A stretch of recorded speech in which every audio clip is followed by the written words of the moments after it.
Ciao! Hi everybody, welcome back to another Space-tastic stream. My name is Antonius Drosera, Captain of PRISMA and Space Mafioso.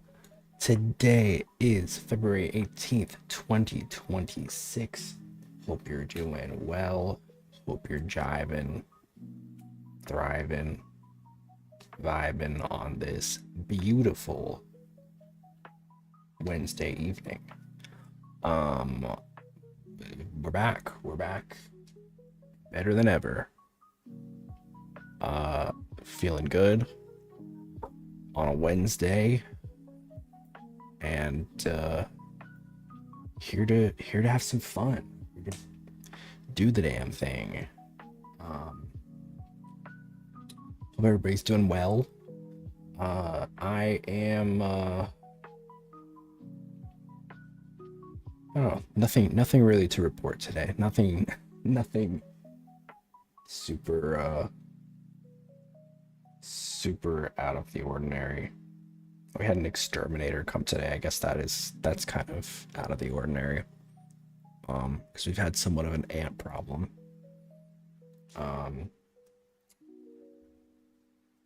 And yeah, that's about it. That's really that's what's been going on.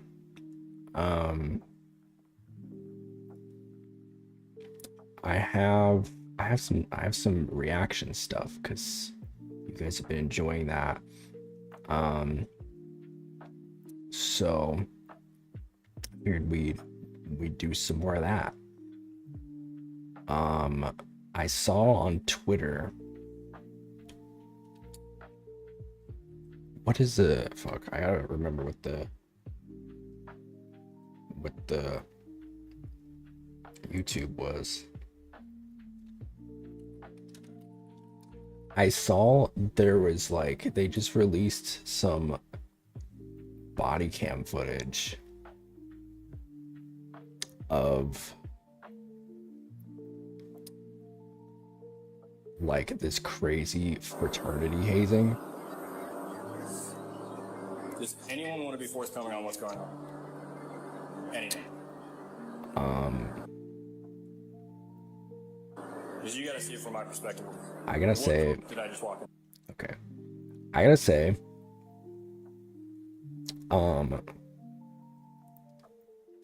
I remember back in college, right? We had like Greek row, right? We had I think it was, I don't know how many it was, but we definitely had a few. I was never in a frat. It's just never something that really interested me. My mom was in a sorority in college, and she really liked it, I guess. But I feel like sororities are like kind of different. Sororities, I don't know. I feel like sorority girls don't get as bad of a rap as frat boys do. I feel like a lot of times when you hear like frat boy, there is like a very strong negative connotation. At least in my experience, I've only, to my knowledge, I've only been friends with one frat guy, and that was because he was like part of like a queer chapter, which was like okay. Because I don't know, maybe this is me being culturally insensitive, but I feel like this frat boys are usually straight, right? I feel like that's kind of, it comes with the territory a little bit. So when like I had a friend that was like, yeah, I'm like in a fraternity, but it's like queer, I was like, oh, okay, well then I guess that's different. It's not different in theory, but like I do feel like when I think of frat boys, I think of the straights. I do a little bit. That's just me. What's up, Yane? And when I was in college, gay frat, yeah. When I was in college, the way that our Greek row was it was like super far removed from everything else. So honestly, I don't think I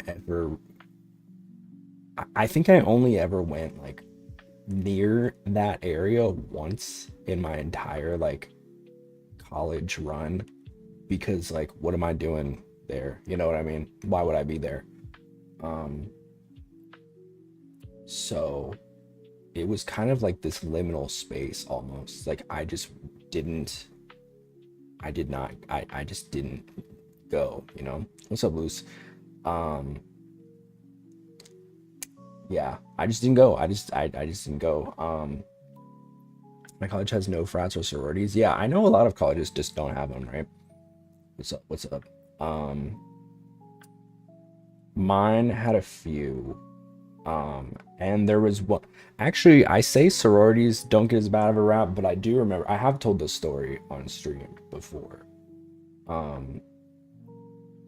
There was one sorority chapter that I remember got like in really big trouble because there was a video that like surfaced of them at a party, and like it was mostly white girls, right? Maybe like one or two black girls, because let's be honest,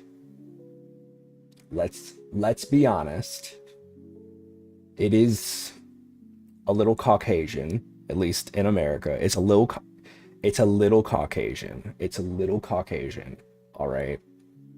Nothing, not saying, you know, we celebrate white culture. You know, that's great for them. Awesome. There are black chapters though, to be fair. There are black chapters. We did have a black, I don't know if it was a fraternity or sorority, but we did have one. But it is a very Caucasian thing, if I'm honest. That being said, this specific sorority got in trouble because a video surfaced of them at a party, and they were all like very loudly singing the N-word, and they got in huge trouble, almost had their like chapter ended, but they ended up just having to do like they had to go. I wish to have a pet like you. Garbanzo's not a pet. He's my son. My aunts and uncles were all in the same frat. Ooh.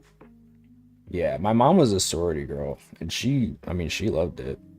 So I'm sure it's like good to like form a community, but they got in big trouble, right? And so they, in order to not get their chapter like dissolved, they had to hold like this panel. Have you noticed I didn't, my brain just I think it's the dyslexia. It just reads what it wants to read. It pieces the words together preemptively. But they had to host a panel called Free to Say It, But Should You? And then in my region, different houses sometimes end up with bloody bodies from disagreements. Damn. And so, yeah, they did that. And then they also, for some reason, thought it would be a really good idea to buy like the Black Student Caucus fried chicken, which felt a little charged. But yeah, interesting time. So yeah, fraternities are interesting. I don't know. I have heard a lot of horror stories about fraternities. I have never been in one. And I don't know. I don't know how one even like approaches that. It was never something that really interested me, right? And I saw today, this morning, I saw like this body cam from 2024. They're scary, especially around here. No, they sound scary, like especially the hazing. That to me is like the weirdest thing. It does feel a little culty, I'm not gonna lie. No worries, loose. So yeah, I don't know. The hazing is something that I'm like, whoa, this is a little horrifying. So I saw this crazy body cam, dude. Graduation season, students end up 6 feet under before going up on stage. Yo, what the hell? That's crazy. So this was the University of Iowa. Big things happening in Iowa. Iowa's one of those states. It's like I don't really hear from. I don't hear much going on in Iowa, you know? So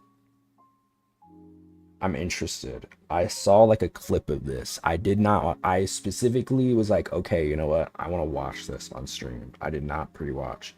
I think my region is just a bit cold. I mean, to be fair, I do feel like fraternities are a little culty. Maybe not like as culty as like, you know, like an organized religious cult, but like there is definitely some like weird stuff going on there. You know what I mean? I do know like there was a guy that, should I say this? I don't know. I'm gonna say this because I don't know if it's true or not, so I don't want to speak on it. But I did know someone that I was not friends with, but someone I knew that like had some essay allegations, and the frat like swept it under the rug. So basically swept it on the rug and just said like, you need to leave the frat, but you can stay enrolled. We won't say anything if you stay in it. But I don't know if that's actually true or not. That's just what I heard. So not to say, I mean, let's be honest. Unfortunately, like sexual assault is a somewhat common occurrence in like college, universities in general, which is horrible. But yeah, I wonder how much stuff is just kind of like not spoken about when it comes to like fraternities, right? Because it is a lot of like bros, right? It's a lot of bros that are like maybe don't have the best head on their shoulders, let's just say. You know, maybe not there really to learn, more to just like party. I remember I did like happen upon like a frat party, but it wasn't in a frat house. And I was like, oh, this is crazy. I don't like this. The vibes are rancid. So yeah, I was like, I'm out of here. Yeah. So anyway, I saw this body cam footage of this crazy like hazing, and I did not pre-watch this. Vibes with them or not, yeah, I did not pre-watch this, so you're getting my authentic reaction. I did see like the beginning part of it, but yeah, here we go. Okay, this is from the crime piece.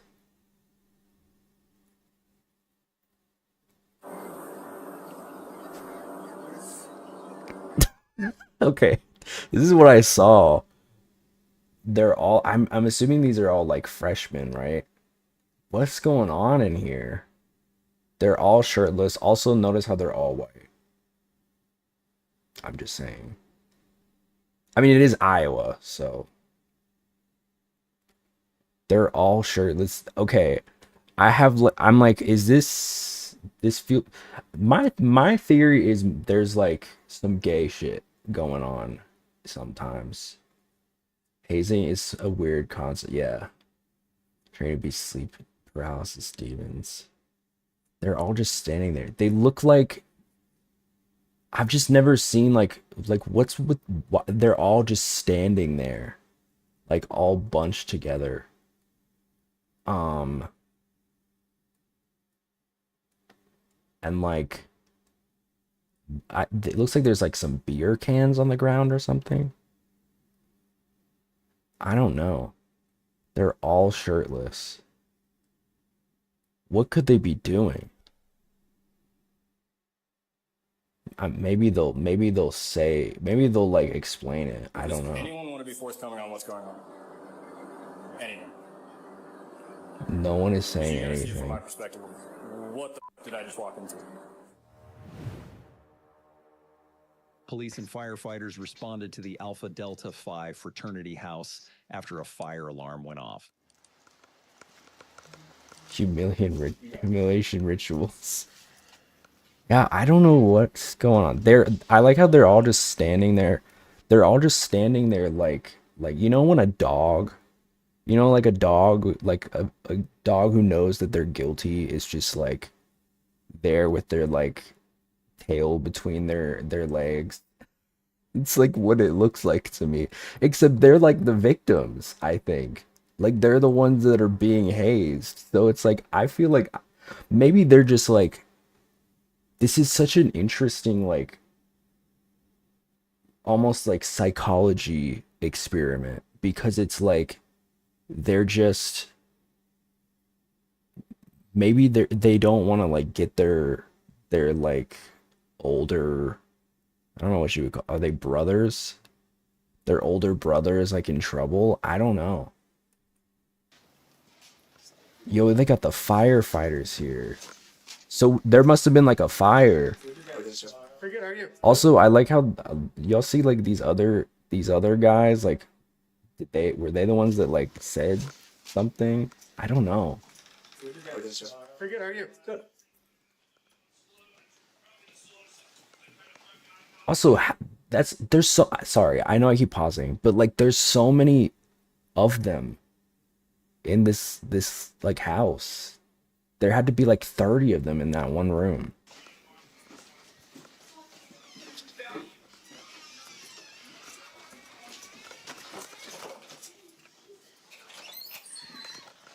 Hey guys, what's going on here?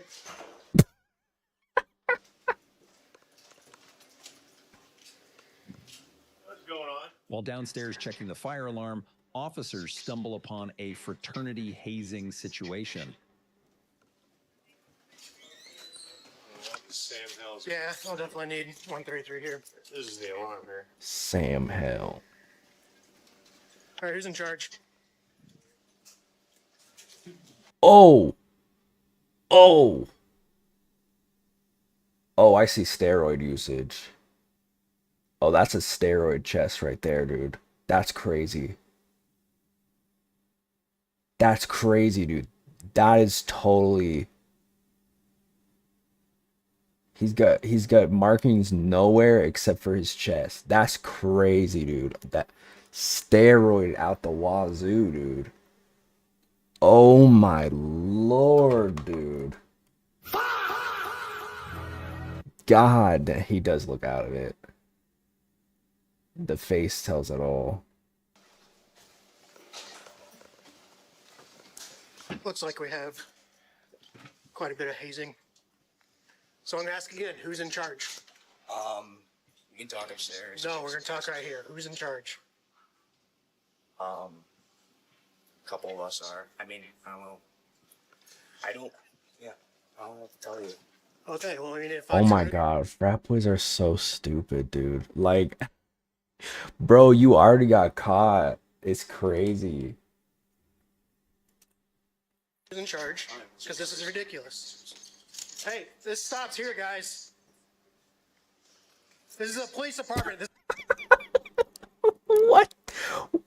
Are they blindfolded? Wait, are they the What? What? Oh my God. Like there's so this is crazy. It's Ramadan, my dude. Stops here. Who's in charge? This stops here. How about we start cleaning this up? Everyone take their blindfolds off. Clean it up. No, it's a crime scene, bro. Don't clean it up. What is the yellow stuff on the guy's leg? Is it mustard? That for a Already given frat. multiple commands to clear the room and get out of here, but no one's moving. Also, can I just say, can I be woke? The calmness that the police officers are showing would not be happening if these gentlemen were not white. Let's just say that. Apparently they're taking this pretty serious. Yes. You in charge? You said Still haven't found out who's in charge? First Street. Wait. you said Still haven't found out. Oh my God, he is. This is not the time, King. Let me get a little sip. Who's in charge? no one asked for house, Dad. Where's he at? Summit. Working on something. Does no one know who's in charge? So, You have obviously, something else coming here? yeah, the lieutenant's coming. Okay, cool. Yeah. Definitely figure out why you wouldn't let me pass you initially. Question. Oh, he was like blocking him. I get it. He's covering up that steroid chest. I would probably be calling your house dad or whoever, Your to get him house here, dad. since ultimately Is that what they call he's them? probably in charge, right? Unless someone else is in charge. I don't have his numbers. That chest itchy as hell. You see him he keeps like covering up. Yeah. Don't they have a leader or something? You would think so. Do you guys gonna have a fire alarm you guys set off? I bet maybe the leader doesn't know. A person with more than 3 brain cells. Yeah, 4 if we're lucky. I feel like what's crazy is like if you're okay. My guess is maybe they don't want to say it because they still think with their very small brain capacity, they think that like they can get out of this, right? Because let's be honest, they probably have had run-ins with the cops before and like maybe they let them slide, I don't know.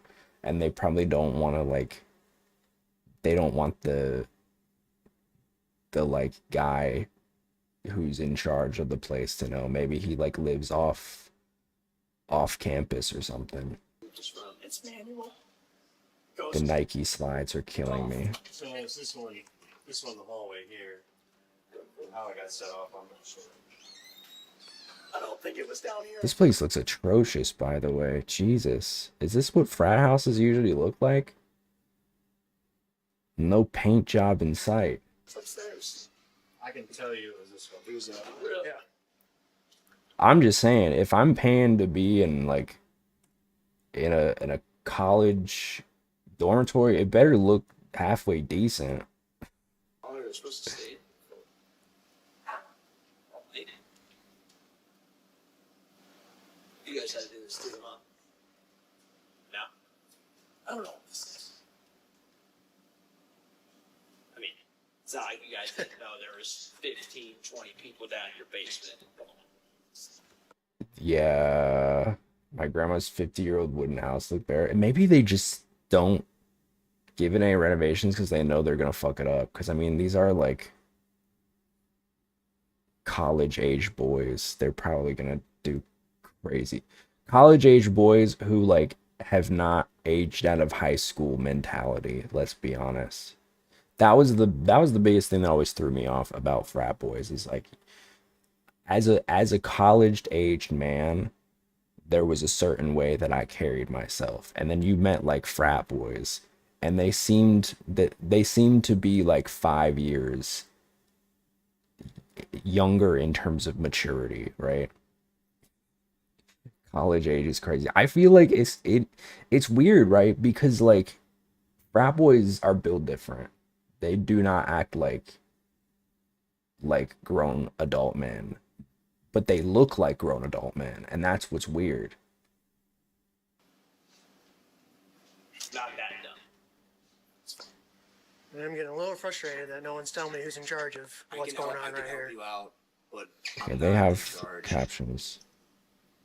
Literally, I'd like to help you, but I'm not in charge. Yeah, I mean, we asked you to buy your house, that. You said, I don't have his order. Like, How do you not have his number, dude? You should all have his number. That's crazy to me. You don't have like his. Nah, I don't believe it. He's your house dad. How do you not have his number? Okay, and what are you doing here?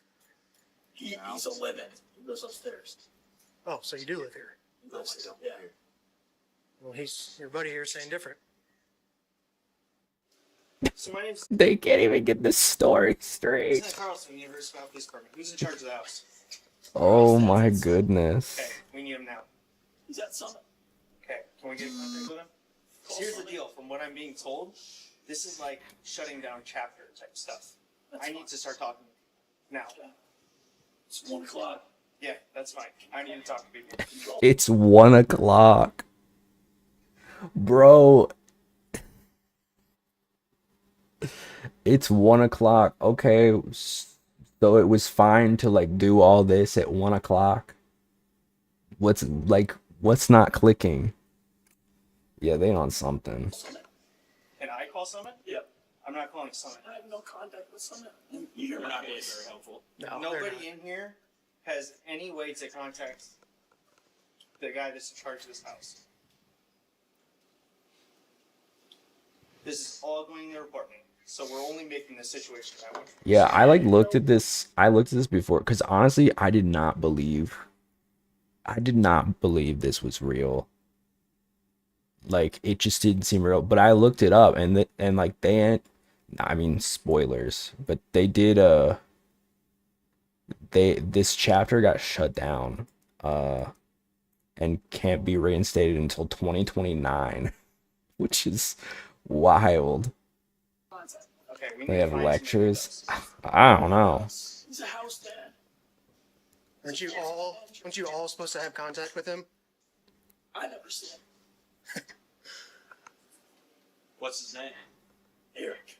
Eric, you don't know his last name? That makes sense, honestly. Then, if he's telling the truth, that honestly kind of makes sense because, like, I bet this dude just like never checks up on them, so that's why they act like this. A couple different code violations. So what's going on in here? Going out? What is with this duct taped floor? You're just blocking the door so we can't see you live here. How does nobody live here? Get out of the way, Hanging man. out? You tell me. No, you tell me. I don't know. You go to University of Iowa? Yeah. You do? What's your major? Business. Business? What's your name?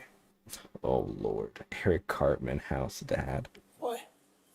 Just wondering what your name is. Why?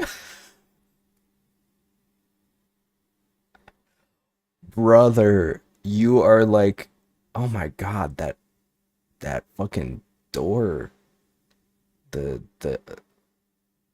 doorway, dude. Oh my God. Jose. Jose? Jose, what's your last name? Why? Just wondering. Why? I want to tell you that. Hmm? I don't want to tell you that. Okay. How old are you? 21. All right. Want You to see got, my ID? yeah, you got an ID or anything to prove? Of course, it's business. Yeah. Oh my God, he's downing the beer, dude. It's crazy. Oh, he's hitting the vape. I think it's fake. Huh? I think it's fake. You think it's fake?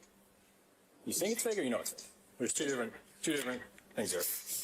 Campus 142, one by DL, number at Iowa when you're ready. It's definitely not Jose. I go by Jose.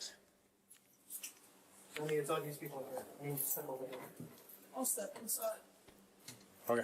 21, acting 14. Yeah.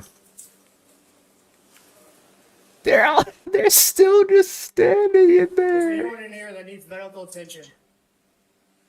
Is anyone here that is against their will? Is there anyone No. here who is not participating in this? I.e. a leader? Is there anyone with any sort of physical injury? No. I'm almost. Huh? It's almost like this is about. What the guy's saying.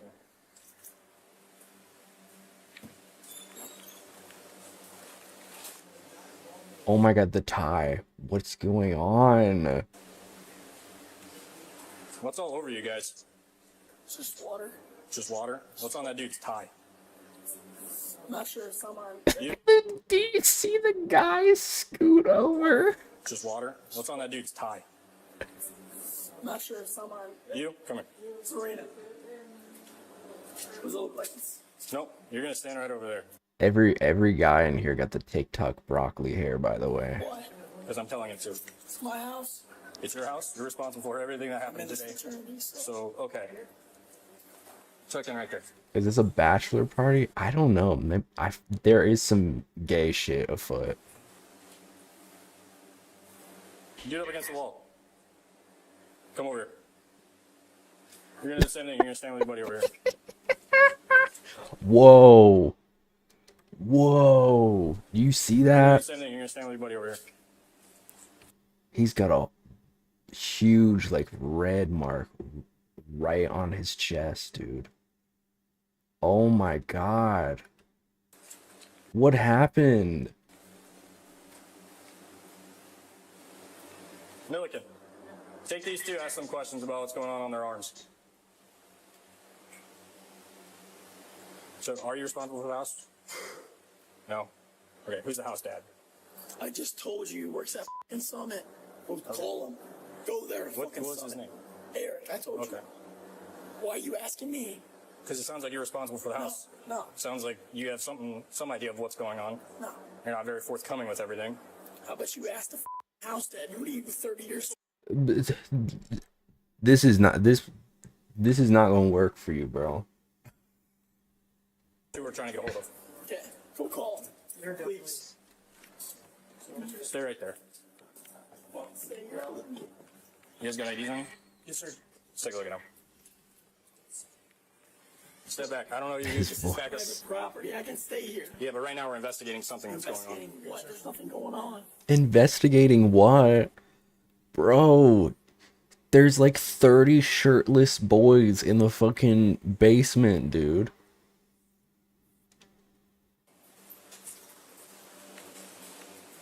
This voice did not drop. You got stuck. That's what I'm saying. Does anyone want to be forthcoming on what's going on? Anyone? Because you got to see it from my perspective. What the did I just walk into? Celebration. Nobody? Celebration or what? Celebration Okay. of life.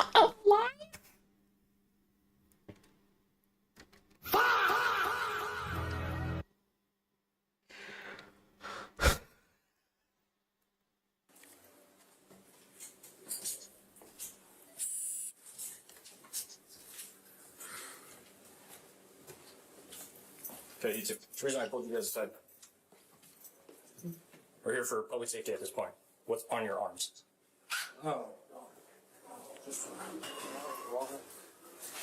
Not a cute himbo Where you done gonna go too. now? Whoa, single file. That is One not second, no get your neck down water. here. What's on your neck? I don't know. I can't see. That looks like blood, is it? Shining your light. Is it blood? That's what I'm asking. I'll taste it. No. Okay. Ugh. Do you see why we're here? Why we're asking questions? I need white sweatshirt over here to take a step back, bro. Cause the attitude is not it. No. You got the wrong guy.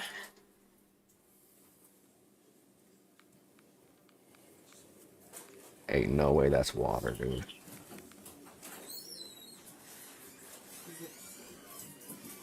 I was gonna ask those guys questions, and then he told them all to start heading out. What's up?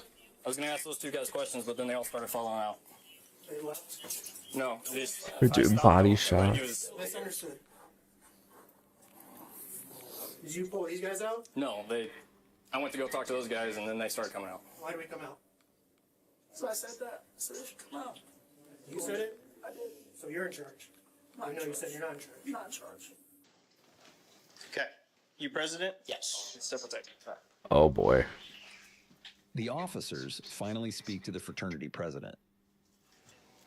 I'm going to tell you first and foremost, I'm a little frustrated, but we're going to get through it, okay? What's going on tonight? It's their lead up to initiation. Okay. Yeah. What's the deal with what are we doing in the basement? It's basically a ritual where they're blindfolded Okay. and get messed with. Okay. So Blindfolded? Yo. These men should not be allowed in the wild. I don't trust, like, this is insane behavior, dude.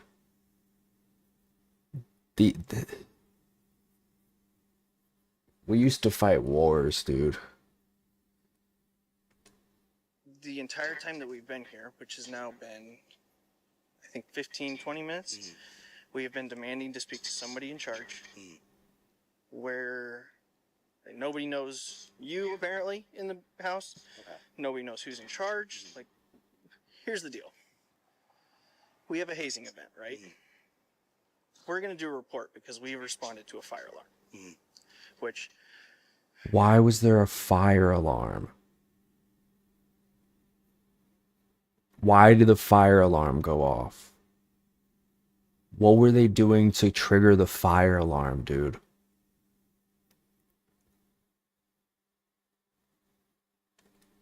We were trying to get people to evacuate because of the fire alarm, but from my understanding, you guys refused to evacuate from a fire alarm after an officer is ordering everybody to vacate the premise.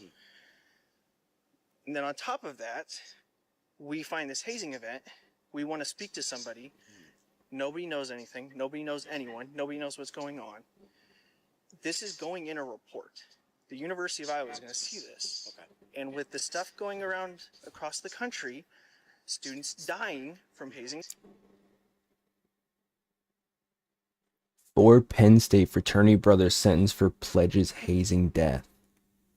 Timothy Piazza, 19, died in an alcohol-fueled hazing ritual in February 2017. We gotta stop. Like, what is the point of fraternities, dude? Genuinely, I don't understand it. I gotta be honest. Like, I don't understand Greek housing. I've never understood the purpose. Makes no sense to me. You know, I love my mom. You know, she was in a sorority. I'm sure it was great, but I don't get it. I don't understand it. I don't understand the purpose. Events. I'm not saying it's to that level. I'm not saying any, but 5 indicted in alleged hazing death of Southern University student Caleb Wilson. the university has a very, very strict policy. Family of on Mizzou hazing. freshman who nearly died in alleged fraternity hazing incident seeks justice.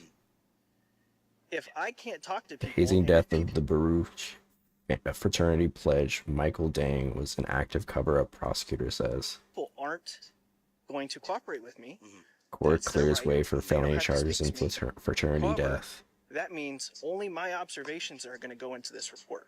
And I'm telling you right now, it's going to look worse than if people can kind of explain to us what's going on, right? Because then I can at least put your guys' side of the story in it as well. So I guess I want to know what we got going on. Like, you're saying it's a ritual prior to initiation? Yes. Okay. I guess I'm asking for some cooperation and some coordination with your people here to just tell your people like, hey, if that's what people need to do, just politely tell us that, right? So I guess I'm looking for you to kind of be a leader here and help us out a little bit and start trying to keep everybody in line. Yeah, Okay. I apologize. Okay. Let's go back inside. I just want to, if we can get that guy out of there, I just want to coordinate some way to make sure that there's no injuries, there's nothing. Where did They're which downstairs. president? Yeah. It's a guy. I just texted him. I said, I told him you gotta leave. It's your guys' house. Okay. However, if the supervisor of the house, president, says he is not welcome here, then I'm going to escort him off property. Okay, then If he refuses that, then he's going to be arrested. Yeah, we'll walk him out. Yep. Okay, We'll I make would, sure of that. I would take care of that because Yeah, I the would. longer he Chris, you wanna stays go? here, Yeah. I mean, he's getting close to being arrested. The next day, police pay a visit to Joseph's apartment after he was very uncooperative the day before. Oh, this is the guy in After the 10 white minutes of talking, he again proved to be white sweater? uncooperative and difficult to deal with. sweatshirt. So you interjecting yourself into that conversation, what good does that? They don't need to talk to the cops. I don't even Why are speak to you right deciding who they need to talk to, now. though? I'm just saying, they're my buddies. They're my friends. Right. The police are doing an investigation. About what? They're trying to figure out what's going on in that What is? room. What was going on in the room? What have you heard? Oh my god, So, dude. they're doing an investigation. Yep. You don't dictate the investigation, right? Yeah, That's for the I police. don't have That's any for us to investigate. hierarchy. I don't know why he like You is acting understand? so stupid. So why are you dictating who the police can talk to and can't talk to? I'm just telling my buddies not to talk to them. That's it. Okay. So you're interfering with the police officers. Not at all. job. Not at all. But He you never said, "Oh, Not at if you don't all. give it away, you're getting arrested." He never said that once. He did tell you to step away. He I told you to stepped there walk for a away. second, and then he said it again. I said, I walked away. No, you didn't. Okay. So he asked you I to would, walk I would away. like to end this conversation right now, please. Okay. I would like to have a word here. Okay. And if there's anything actually happening, you can call me again. But it's been a pleasure. Thanks, fellas. So I didn't catch your name. So this is Lieutenant Drosera. Travis. 122, Pleasure. I'll take you. What'd you say your name was? Joseph. All right. He's leaving the handshake. Joseph?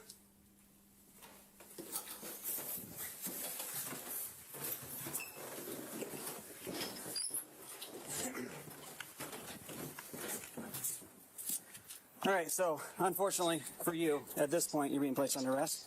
You can put your hands behind your back. Oh shit. Joseph was arrested for interference with official acts in connection with the hazing incident. Those charges would be dropped a year later. Of course. Alpha Delta Phi fraternity was suspended through 2029 for hazing. Ketchup and mustard. Oh, so that's what the yellow stuff was. I guess that makes sense. Yeah, I just don't get it, man. I do not understand fraternities. Abolish fraternities.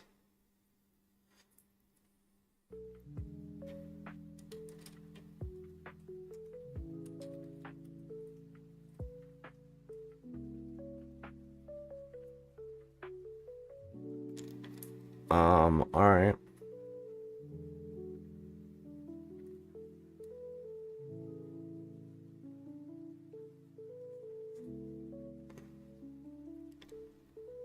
We got clavicular. We've talked about clavicular a couple times on the show. Just had an interview with Adam Friedland. Hundreds of thousands of I want to get in this man's mind, dude. He's so What if you could be a plastic surgeon? strange to me. You can actually get.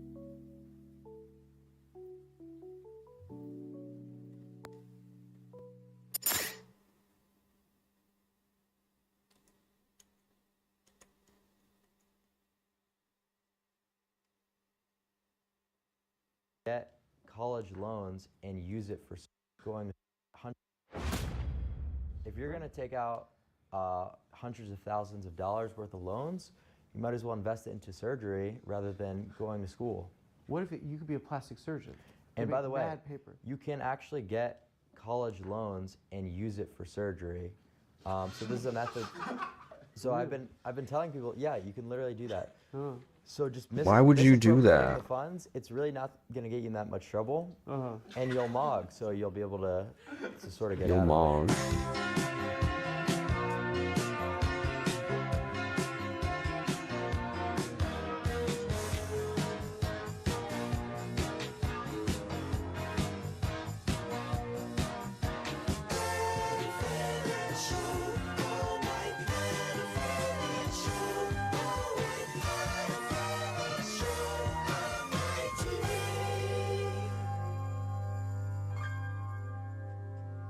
Welcome to a very special episode of the Adam Friedland Show. It's Adam Friedland.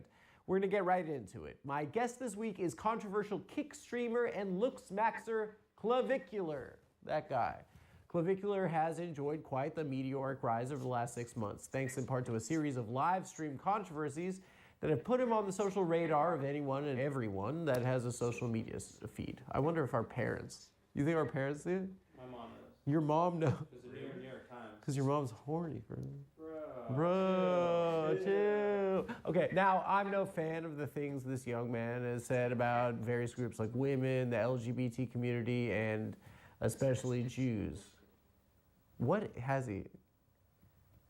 I didn't know that. You didn't know that? Yeah. What does he say about it? It's not. Again, we'll talk about it later. But the bad ones, right? The bad Jews?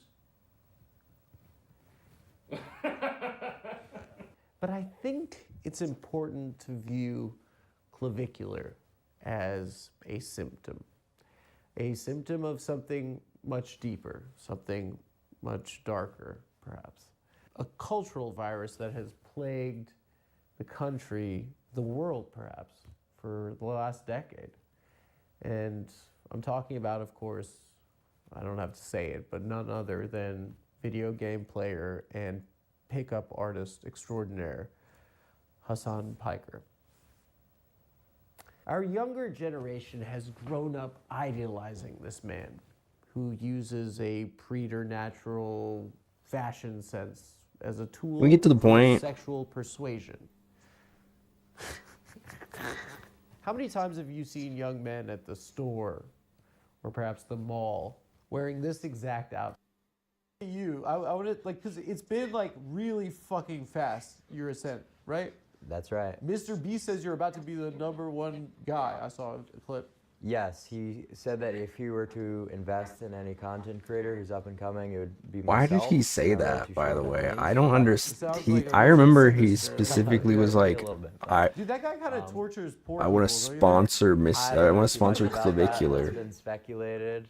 No, I think people just kind of call into question stuff about some of the budgeting, maybe not being the greatest. What does that mean, though? Well, so they're doing like explain it. the Team Water thing, right, in Africa, where it's like a charity The wells, project. yeah, for Africa. The wells, and people were like, is $40 million really necessary? And, you know, personally, I have no idea how any It of this costs shit less works. for the wells? And, well, that's what people are speculating. You got a bad I have, deal. So what are these measurements, and like how have they? Is it crowdsourced? Is it like the community's kind of determined like they do a lot of PSL? surveys It's on this called stuff. PSL. Yeah. Okay. So it comes Pumpkin from spice a bunch latte. of different sources. You know, even something like the mid-face ratio tracks back to. I feel like ancient he's Greece, doing but that a on lot of it purpose, is, with you know, scratching his tracking head in so he surveys, can show off the scientists delts or determining whatever. What is the most ideal measurement, right? And you take all these measurements and you come up with a total facial harmony score, and that kind of is able to be gauged on how attractive someone is. And Yeah. there's other things that play a role, like phenotype, you know, and if you were to extend it to just the full body and height and frame, things like that. So there's a lot that goes into it, but it's all very objective. It's And this is kind of pseudoscience. something that's like the community has debated and kind of like. It's not like that makes it sound like it's just a bunch of autists on forums kind of debating I'm numbers. not saying that. Well, no, I know. I'm just. There's Nice, no like man. guru. There's no like Ross Jeffries who's No, teaching his it's not like system. one guy's opinion. Yeah. You know, it's all very well researched. Do you know who stuff. Ross Jeffries is? I don't. He's like the first pickup artist guy. When we were 15, my friend Tommy was like, dude, I'm sick of not fucking. I was like, we all are, dude. And he's like, I downloaded these lectures from Kazaa of this guy, Ross Jeffries. And I was like, what? Like, you're not going to get pussy from lectures. And he fucked at school like 3 days later. Literally at school. Literally. It was the most amazing thing I've ever seen. And then he started dating that girl, and he saved her in his phone as bitch. Bitch. It was rude.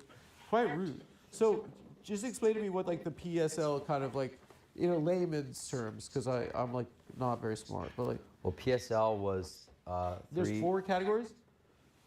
Sorry? It's an 8-point scale, right? Right. Yeah. So how's that determined? So that's just a different rating system that came from the community, and those are just PSL is 3 like lookism-oriented forums, and you know like pickup artists Lookism that make- oriented So forums. the idea behind it is that Where? there's What? there's no such thing as a 10, and the highest rating was an 8. Now it's kind of been skewed to match the decile scale, so it's not. We're not doing 10s anymore? Is that not? Dude, I'm so behind. I'm so behind on the black pill, red pill rhetoric. But It's it a was decile scale. like out of 10. Out of 10. Oh, yeah. So people will kind of just try to like make it translatable when that was never really the intention. There Yeah. was a reason there was no 9 and 10 included in the scale. You Okay, know, yeah. so Which that's kind was- of just what it comes down to. What are the 3 categories? The 3 categories of You said what? there were 3 standards. No, to it's go- just 3 forums that PSL forums. stands for. Oh, yeah. What was that? What does it stand for? Pickup artist hate, slut hate, and lookism. Slut hate? Yeah. What do they say? Fuck girls. The whole, Well, that's what the forum was called. yeah. Who was on the boards? Was it like kids your age? Now it is. Yeah, Now now it it's often people who are a little bit younger. Yeah. Are there girls on there? Sometimes there'll be girls who try to like LARP their way into the community. When it's meant to be a male-dominated space, or just like a male space in general, because annoying. women have just 'Cause an women are exponentially annoying. easier time living life, and Yeah, sort of I'm getting sure. away I'm with sure whatever that's they true. want. So, you know, you give them like this whole looks max avenue now to make things even easier. It's just, I don't know, maybe makes the playing board kind of. But unfair. haven't they? They've been look maxing for a long time, no? Yeah, but They wear not makeup and stuff. properly. you Not know. properly. Yeah. So wait, there's correct me if I'm wrong. There's normie for guys, Right. low tier, mid tier, high tier normie. Yes. And then there's Chad, Turbo Chad, Giga Chad, Chad Light, Chad. Chad Light. Yeah. What are you? I don't rate myself. We're like Giga, no? Yeah. I don't Chad, rate we're like- myself. You know damn well that he would rate himself a Giga Chad. Let's be for real. Okay, yeah. Yeah. People I don't agree. understand what it's like for us to be. It's true. Yeah. Is your philosophy that like one can? Can make I be themselves honest? in- Can I be so honest? I do feel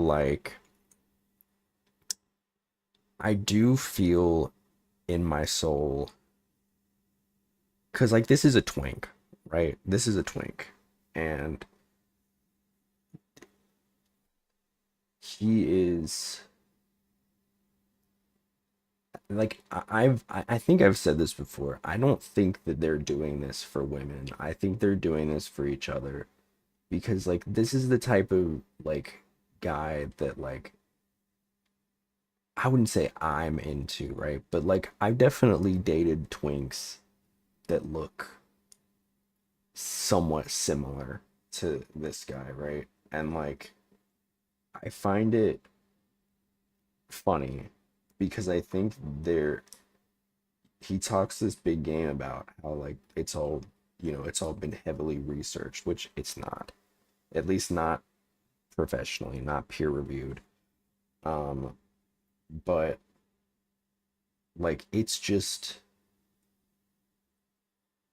really just for the male gaze. It's not for women at all. I mean, there are probably women that find him attractive, but like it is men that are telling each other these things, right? It's not women that are giving this input. You know, if you were to ask the average woman in 2026 what they found attractive, I don't think it would be this. I don't. I'm friends with a lot of girls, and this is not the type of guy that they're into. I'm just being honest. To Chad, if No. they want no.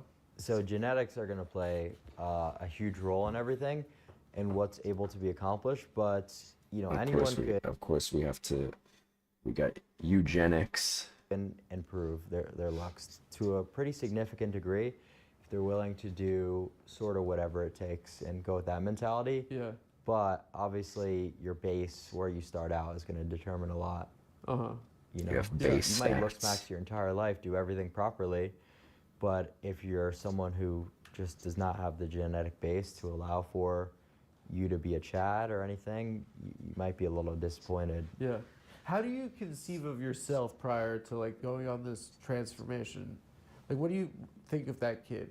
No, I'd say it's like a very like linear process to looks max. It's not like a, you know, where you leave your cocoon or whatever, like a butterfly or some sort of metamorphosis. It's very slow and steady, so I don't really think you change your, you know, view on anything. Yeah, had you not looked Max, you think you'd still be a hot guy? You probably would, no?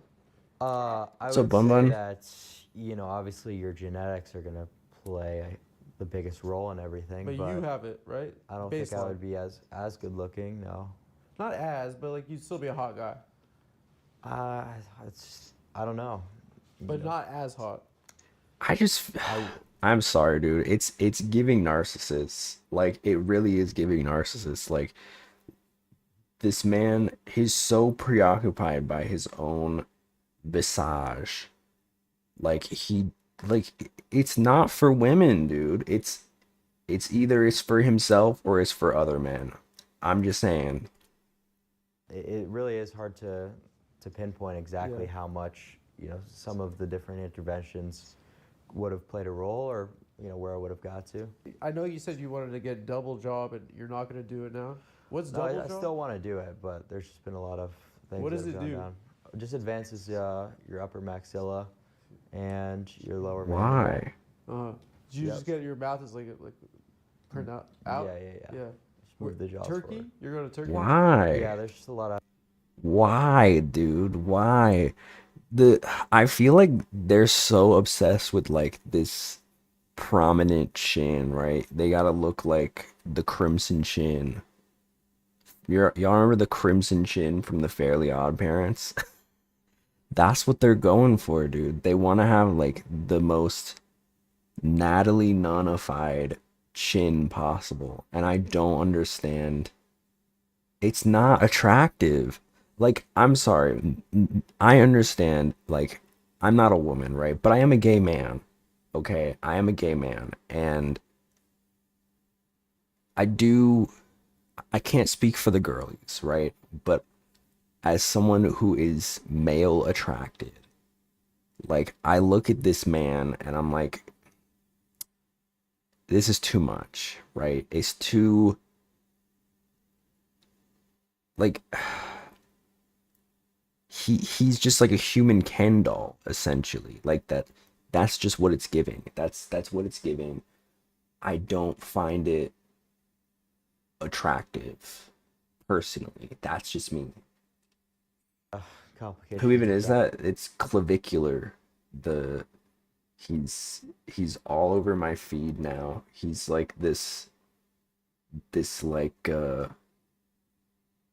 don't know if he's an incel. He's maybe, I don't know. But he's just like he's obsessed with this concept of looks maxing, which is to basically like give yourself all of these different like procedures and all these different treatments and like smash your face with a hammer in order to like look more attractive. And it's insane. Right now that I'm not going to get into. You're on the no-fly list? No. Nothing like that. Yeah. We got to go to Turkey. Yeah. I get rhinoplasty. There you go. Actually, I like my nose. I used to not like it. Okay. Also, bro, oh my god, this stance, dude. Pussy facing the wind, dog. That is insane, dude. The man spreading is wild. Oh my lord, dude. That is a 90-degree angle. What you displaying all that for? For another man to come over there?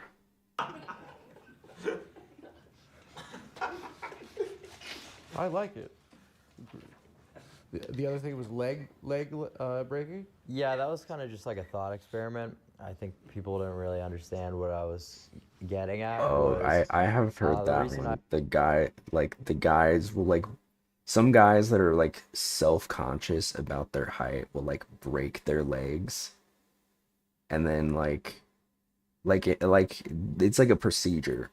They'll break their legs and then like stretch them, I think, in order to get like a couple extra inches, which I don't know. I feel like if you're at that point where if you're like, that's just not healthy, man. Listen, I've said this before. I'm pro, like, getting surgery to make you feel better about yourself, right? If you're doing that for you. But I do feel like being self-conscious about your height, I do feel like is like a learned thing, right? I don't think you just like come outside the womb and feel self-conscious about how tall you are. I do feel like, we got a lot of short kings in the world. I do think there are people that are not attracted to short kings, and it's sad, but like, I think there are other things you can do to make up for that. You don't have to necessarily be like short and sad. You can be short and happy. You can be, I know so many short kings that are very like, they're very confident, right? And I think that is a learned thing. I was talking about. Please don't break your legs to be taller. It just isn't worth it. Sort of the limb lengthening stuff was just about ROI, and then I kind of started popping off in another area, which was social media, status, money, and I realized that the ROI was not not worth it anymore in terms of like ascending my SMB. I was able to just leverage something else. Yeah. How tall are you now? 6'2"? Yeah. So that's the goal at the end of the day, is to maximize SMV. And if you could do so through other areas. 6'2", you were 6'2", and you were wanting to get taller?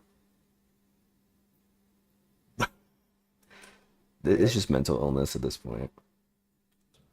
Go for it. Yeah, gesturing. But at the end of the day, that's going to be incredibly difficult for someone to have like the status ascension I did, right? Where it makes it comparable. Can I ask you a question? Is it like looks maxing a means of like avoiding, like it's called gesturing, but like just like a chatting, like, or like flirting with girls? If you're like so hot, you don't have to talk to them. Yeah, it certainly makes it easier to be a dumbass. To not talk to girls. Yep. Just don't talk to women. Also, just about like when I was like a.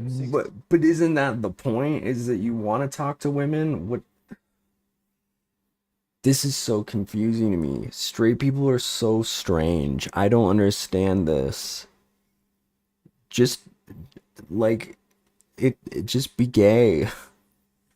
This is so complicated. I don't understand. Just be normal.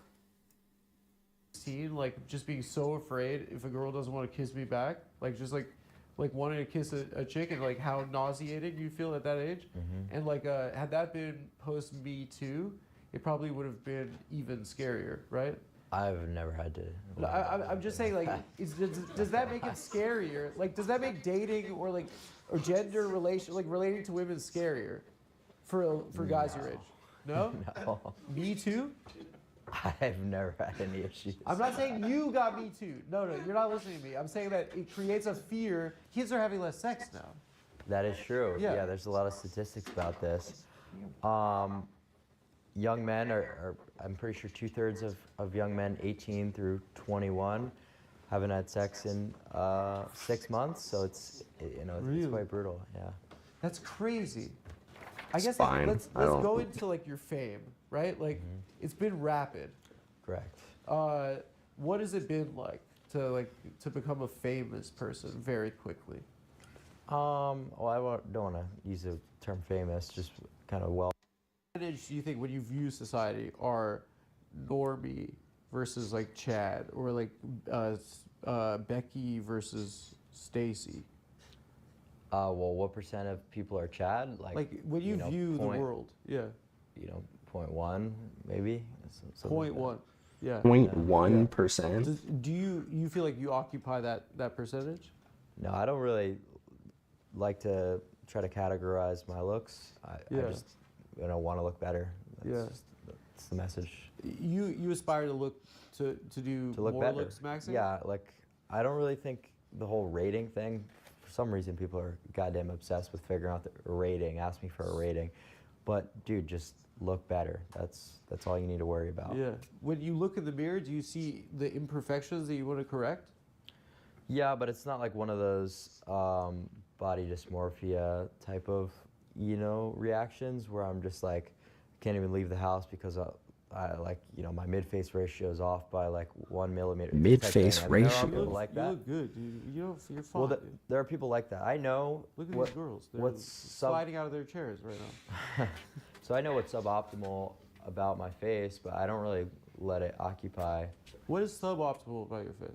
Well, obviously there's plenty of things, right? Dude, you're fired, dude. You're plenty of things. What are you talking about, dude? Well, just being like What am I then? I should kill myself? What like?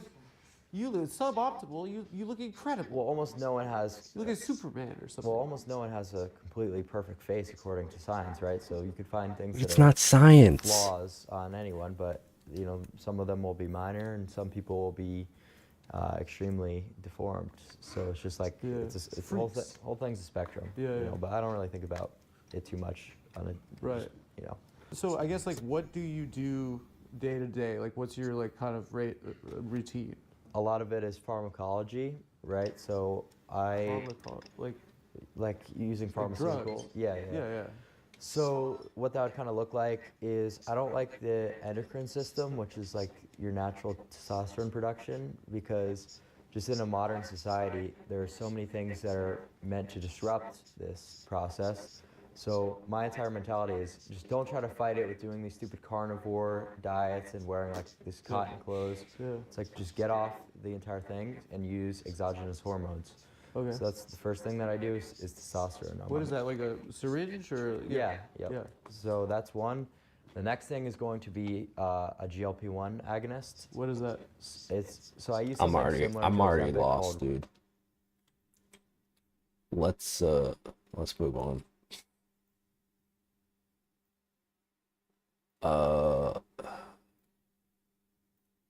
Ace Attorney.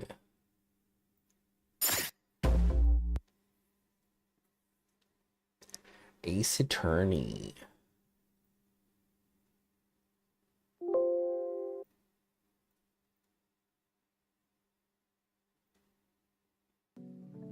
Ace Attorney.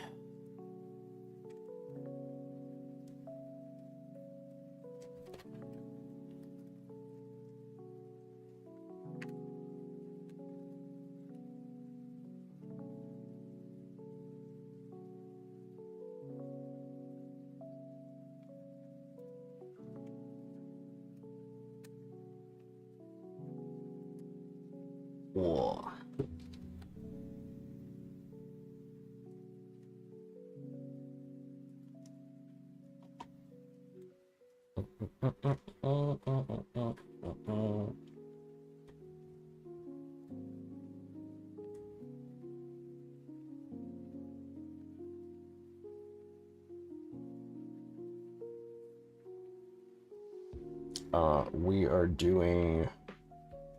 We're doing the last chapter in Ace Attorney Investigations, Chapter 5.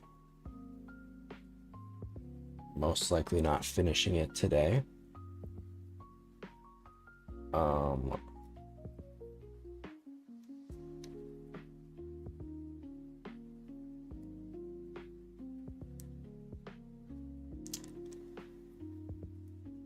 Let's see.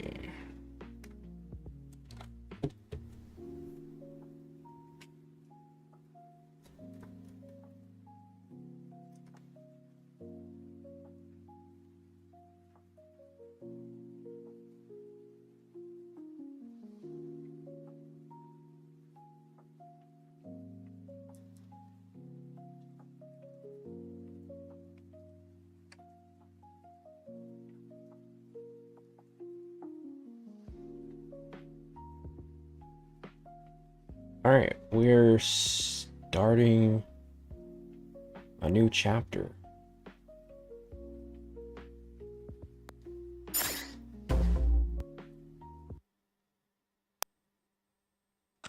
Turnabout ablaze. 2 cards. One of the Black Raven. And one of the White Raven. A country torn in 2. One to the west. And one to the east. When those which were split are made whole again, the truth will reveal itself.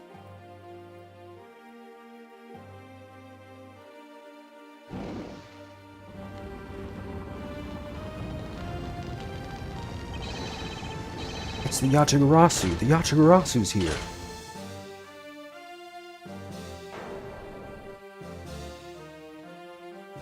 Whoa, that's very bright red. You accursed Yatagarasu. K. You. 8 hours earlier.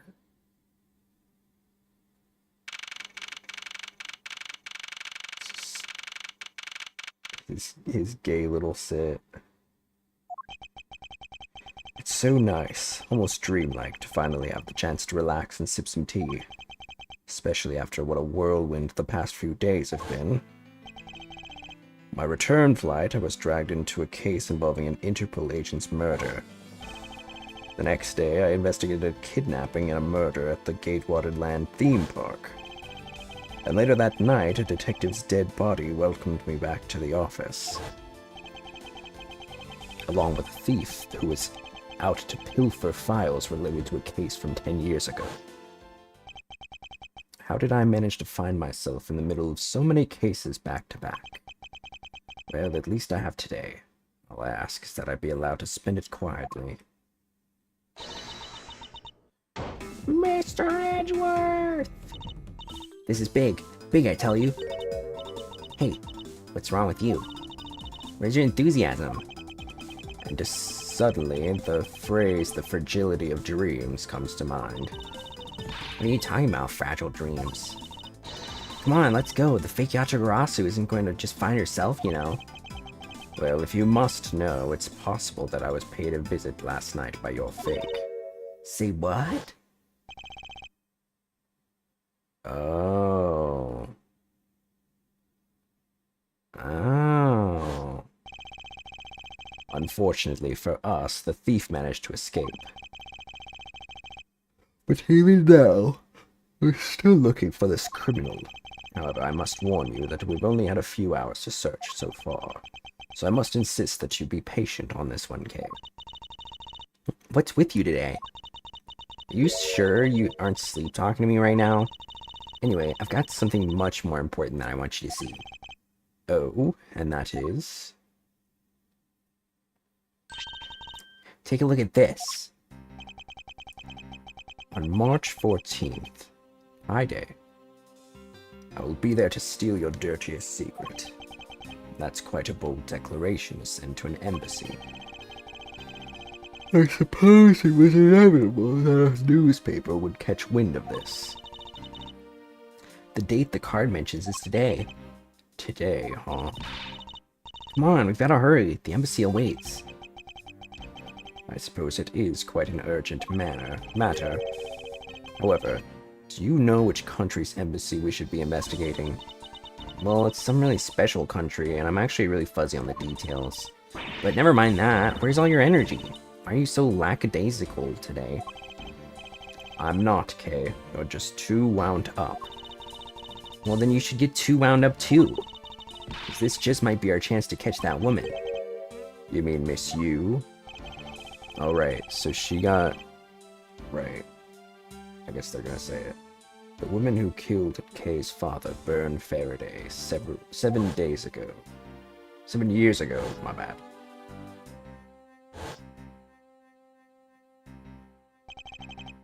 Callisto Yu. She claimed to be the great thief Yatagarasu. and then disappeared from the courtroom. Ah, she makes me so mad. The phony. Everyone knows that the real Yatagarasu would never send something like a calling card until a company's underhanded dealings are made public. The target is always totally unaware that the Yatagarasu has paid them a visit. That's what makes the real Yatagarasu so awesome. The Yatagarasu's card that's shown in this article. It looks to me as though it could be genuine. Ugh. See, that's the thing. Whoever it is, that person isn't the real deal, but has the knowledge of the Yatagarasu.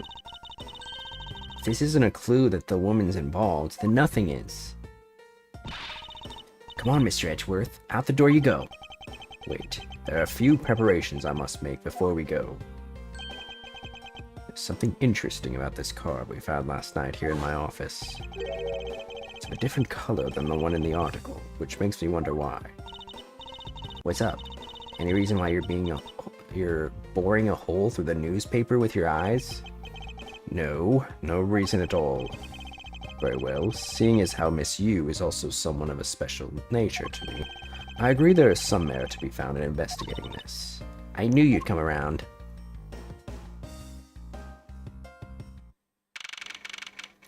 March 14th, 5 o'clock p.m. Theatrum Neutralis. By the light of this night's glorious moon, we are ready. Ready to embark on our nightly outing. And this is where our tale begins.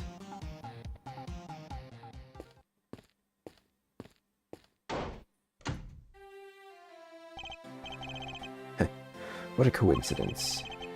Jesus, that is a bright flooring. Who would have thought that a Steel Samurai stage show would ever be held at such an elegant theater inside a foreign embassy? Yeah, the climax is really awesome. Steel Samurai Sushi Slash. I got chills down my spine when he pulled that move out. I suppose it really is more impactful to watch a show in person than on television. I have to say though, this embassy is set up kind of funny. I mean, they have two countries sharing the same building. Well, as you said yourself, this place and the countries it houses are very special. Even this theater is special in that it is a neutral zone shared by the two countries. So let me get this straight. The Steel Samurai show just now is being sponsored by one of the two countries? The one that's called the Kingdom of Alabast, right? Yes, it would appear that the Steel Samurai is very popular in that country as well. Seems that way. But you know who I'm really into? The Jammin' Ninja. The Republic of Babal is sponsoring a Jammin' Ninja stage show. That's something for fangirls like me. You totally gotta see that too, Mr. Edgeworth. The Jammin' Ninja show is gonna kick the Steel Samurai show's rear end. You know, ever since I first met this girl, I've always had this inkling that what she really wants to be is not a thief, but rather a ninja. So anyway, about today's event. What's it called again? The Kingdom of Alabast versus the Republic of Babal Goodwill Jubilee. The small European countries of the Kingdom of Alabast and the Republic of Babal. These two countries used to be a single entity that was abundant with nature. And it was called the Principality of Codopia. Oh. Is everything alright, Mr. Edgeworth? Wasn't that... I feel like that came up in the last case. Yes, I'm alright. Moving on. After a period of civil unrest, the country split in two. Though signs of their past remain. For example, their flags preserve the flower and butterfly motifs to this day. Codopia, huh? The KG-8 incident, and what was referred to as the second KG-8 incident, in which an embassy staff member was murdered. Codopian embassy staff member Manny Cochin found not guilty. Both of these cases were related to the Principality of Codopia. In the 7 years that have passed, the country may have split in two. However, the Yatagarasu still sent a calling card there. What could it all mean? Mr. Edgeworth, I know you're thinking about something. Oh, excuse me. What were we talking about again? You could please stop spacing out on me. Anyway, we're talking about the Alabast versus Babal Goodwill Jubilee. The two countries have had a pretty bad relationship with each other, but supposedly they've been trying really hard to make up recently. That's why they decided to hold this event. If that's the case, then why the verses? Also, both countries claim to own the real Primiduck statue, a national treasure to both. They're planning to have them publicly evaluated today to see which one's the real deal. Okay, I need to remind you to take care and not succumb to your thieving desires. Well, when it comes to treasure, I can't help myself. You know that.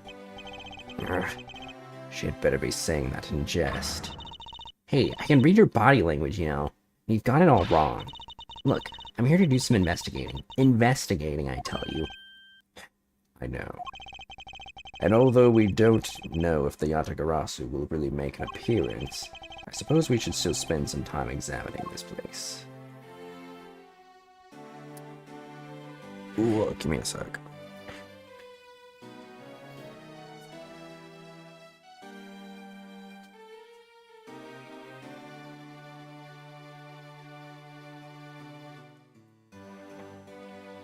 Oof. Is there something I can help you with?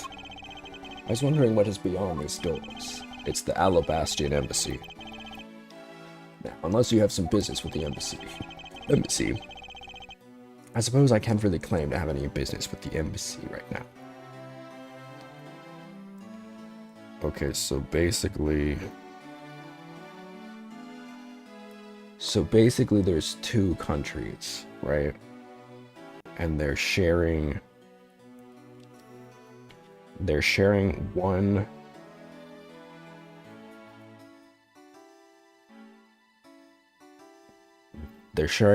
embassy. I'm sure that's gonna be a defining part of this case. What's up, Wonky?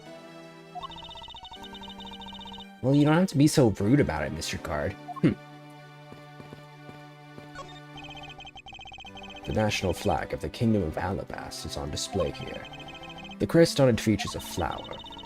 Flowers and butterflies are kind of rare motifs for flags, don't you think? Well, when they used to be Kadopian, the government used to take pride in this land. I'm doing good. How are you? The citizens also loved the rich, bountiful nature all around them, thus the design. Whoops. Hey, if the Steel Samurai got popular enough, do you think they'd put him on their flag? Are you in your right mind, Kay? Or maybe the Jammin' Ninja would make a better candidate. Don't make me laugh. Only the Steel Samurai deserves such an honor. Oh my god, he's such a fanboy, dude. Yay, I'm glad you're feeling better. I'm gonna turn my heater on. I'm getting a little bit chilly.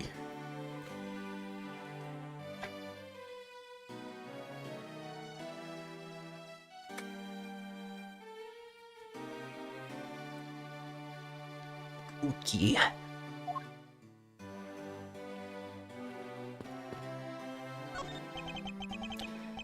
Ten more minutes. No, 5 more minutes. But isn't it really bad for me to spend time doing this? It's no use. Someone please just tell me what I should do? You appear to be troubled by something. May I be of any assistance? Leave me alone. I'm trying to figure out just the right time to talk to that girl over there. If I mess it up, it'll be because I'm talking to you right now. Somehow I get the feeling he's about to fall flat on his face. Well, let's just do as he wishes and leave him alone. You know, I've seen a lot of these shows and a bunch of... But today's show, it was like... Yeah, in the last one, right? And that pink princess is moving. In the middle of the show, I could swear that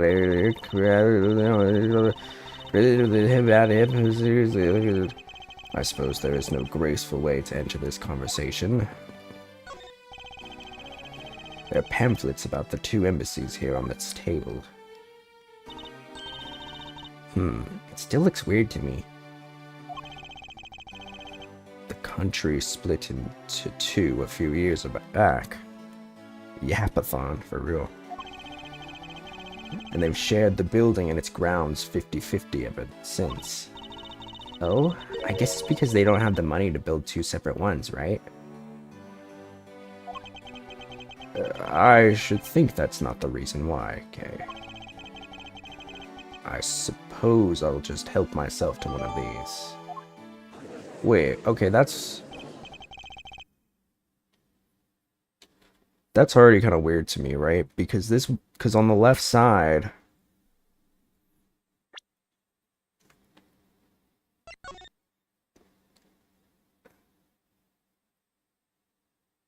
if the theater is, if you flip this upside down,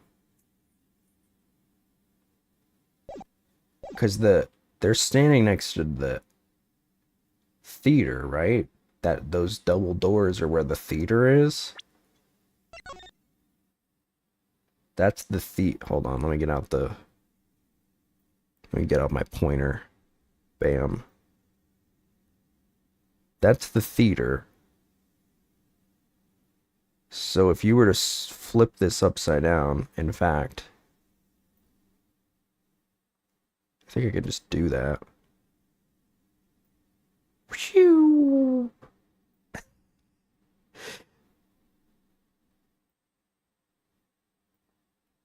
That's the theater.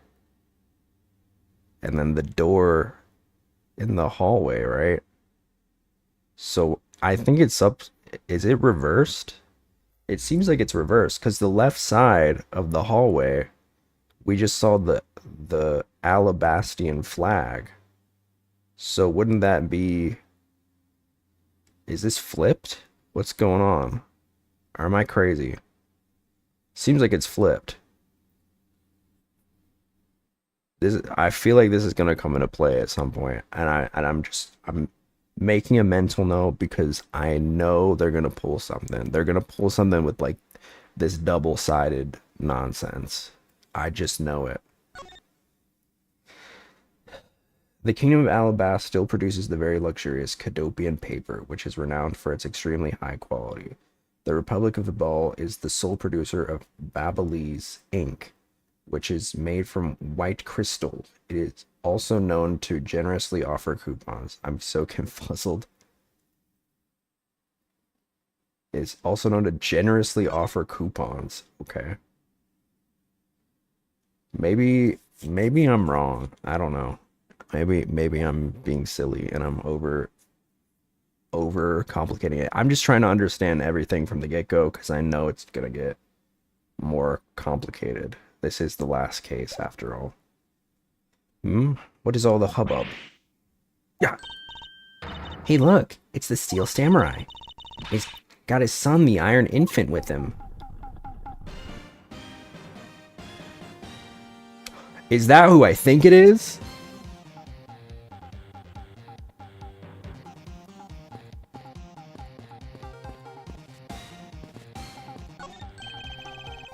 This is the perfect angle. Go, my image. Travel across the wave world and into every TV set around the globe. A more honest approach to appearing on TV might serve your ambitions better.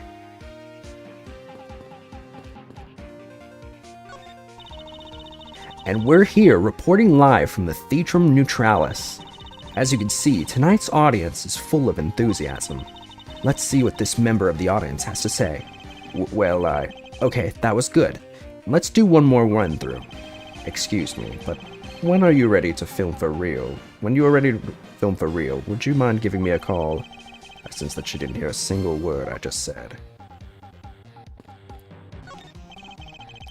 There's a flat panel, a tape deck, and a row of Steel Samurai videos on this table. I suppose it's so visitors can watch an episode or two at their leisure. I guess it really is just that popular, huh? Yes, although I never thought I would see it reach this level of popularity. I wonder why they decided to call in the Steel Samurai for an event like this. I mean, it's like they intended to cut the two countries apart with the Steel Samurai sword instead. Wouldn't that go against the whole point of this event? May I speak with you for a second? It's the Steel Samurai. Mr. Edgeworth, what are you glaring at him for? Please excuse me. It's just that I've never seen a superhero up close before. Oh, he's fangirling, dude. To Mr. Edgeworth, Steel Samurai. Daddy? I'm sure we'll get a better look at it.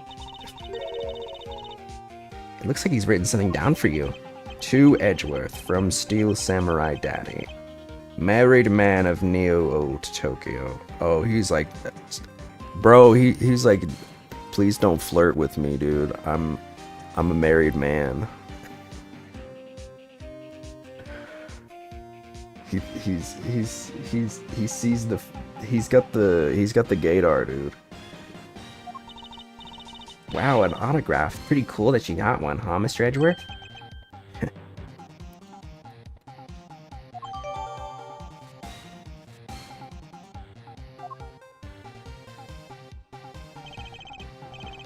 Mr. Steel Samurai, Ambassador Alba is waiting for you.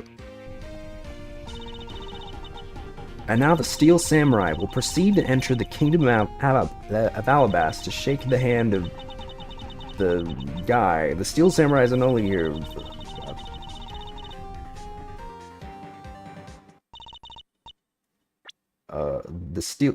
proceed to enter the Kingdom of Alabast to shake the hand of the ambassador. The Steel Samurai isn't only here for the two countries tonight, but rather can be thought of as a goodwill ambassador from our country as well. There he goes, off to spread goodwill to the world.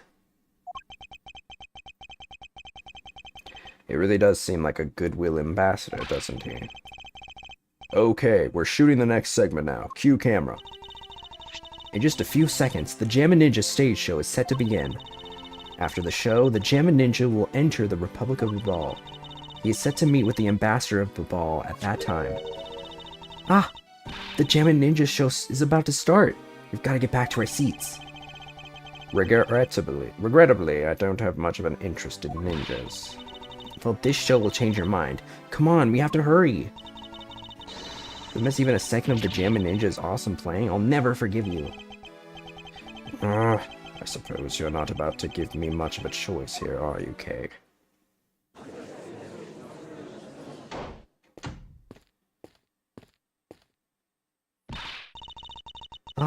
I could just listen to that A Ninja Marked for Death's Lullaby song all day. His superb playing and that sad melody really brought a tear to my eye. And his heart-wrenching voice, now that's the Jammin' Ninja's greatest weapon. Those pieces of Jammin' Ninja merchandise over there, I gotta have them. I especially want the hair sticks they're selling exclusively at these shows. They're exactly like the ones the heroine Princess Mizolo wears in her hair. Anyway, hold it right there, Mr. Edgeworth. Yes. You're thinking of going home, aren't you? Well, it doesn't seem likely that the Yatagarasu will be making an appearance tonight. Most likely it was simply a prank. No way! I just know the Yatagarasu will show. But I thought you said that the Yatagarasu doesn't send calling cards. Yeah, I did, but I figured from the very beginning that this would wind up being a wild goose chase.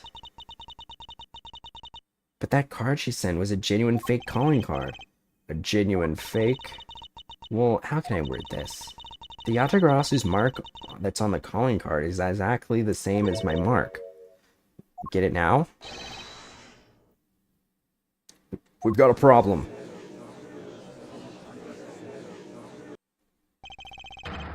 The Yatagarasu has been spotted in Alabast.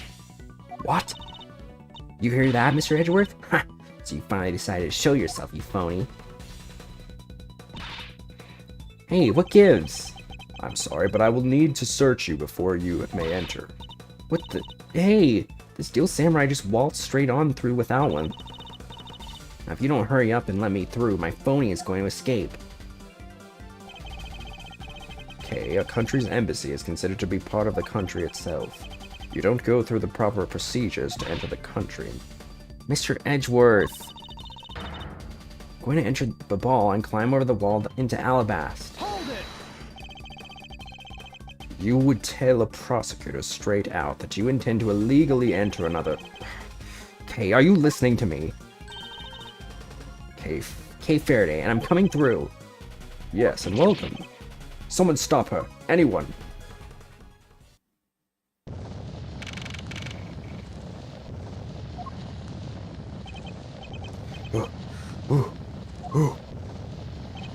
These years are catching up to me. Okay, where are you? Don't tell me you really did find some way over the fence. Ah. Fire! This is too big for us to handle.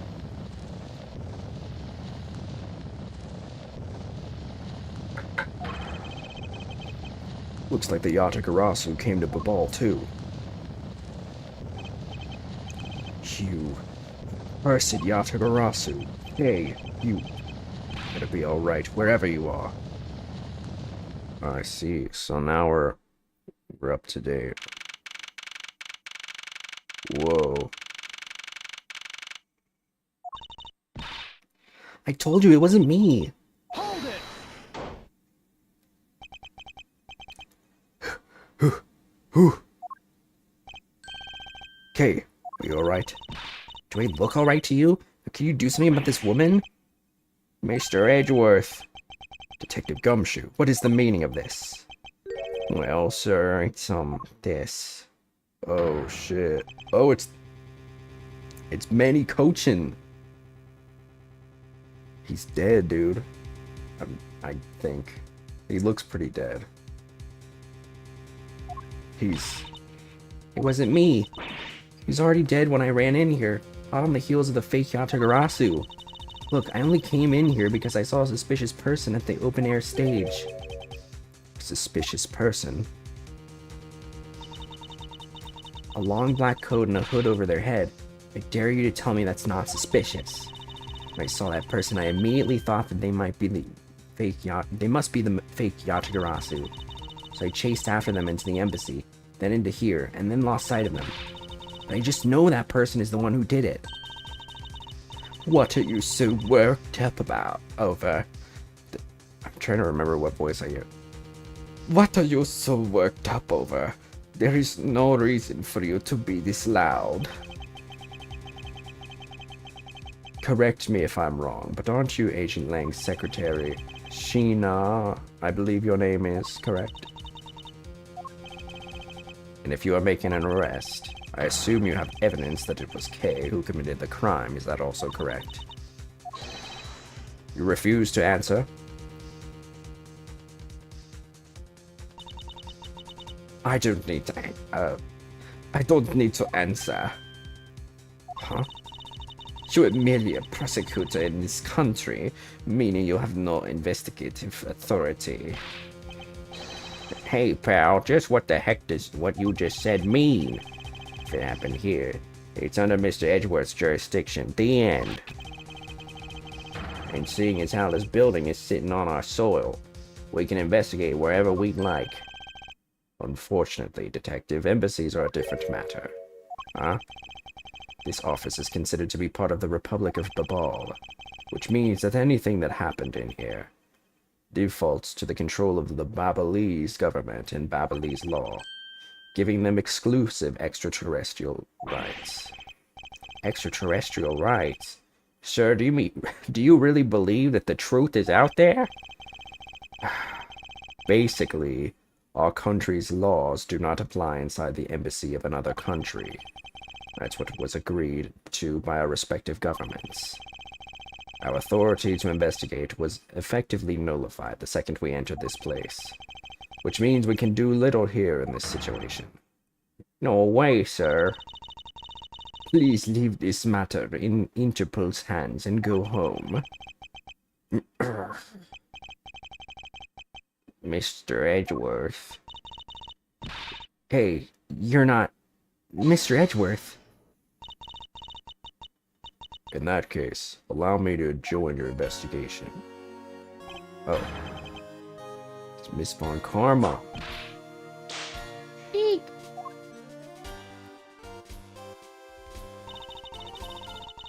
Ambassador Peleno, I truly appreciate you allowing me to join your investigation. It's really nothing. Manny was my secretariat, so of course I want to help you as much as I can. In fact, it's a blessing that Interpol agents were able to make it so quickly.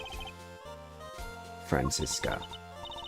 Well, well, I never imagined that I'd meet you here of all places. This is an embassy, meaning that you have no authority to conduct. Already? What is it? Ambassador Peleno? Hmm? And you are? I'm Miles Edgeworth, public prosecutor. I ask that you please allow me to investigate this case as Miss Von Karma's assistant. Assistant? Miles, what the heck do you think you're... Please, I implore you, Ambassador Peleno. Very well.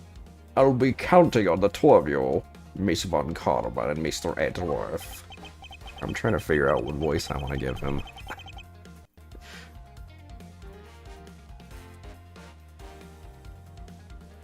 What do you mean you'll be Miss Von Karma's assistant?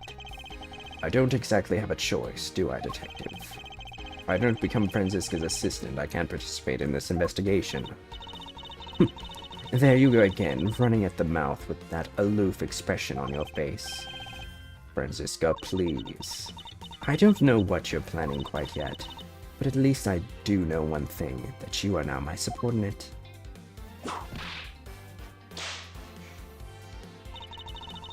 Just remember that my whip is always ready to wake you, should you have a brain lapse.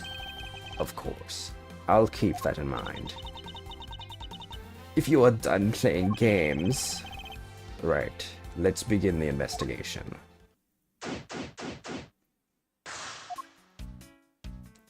By the way, Detective, I suppose it's a bit late to be asking, but why are you here? Well, better late than never, I guess, sir. I was placed on guard duty for the Babalese embassy today. And why are our police guarding an embassy? Well, on account of the card they got from the Yatagarasu. They called us up and asked for our help, sir.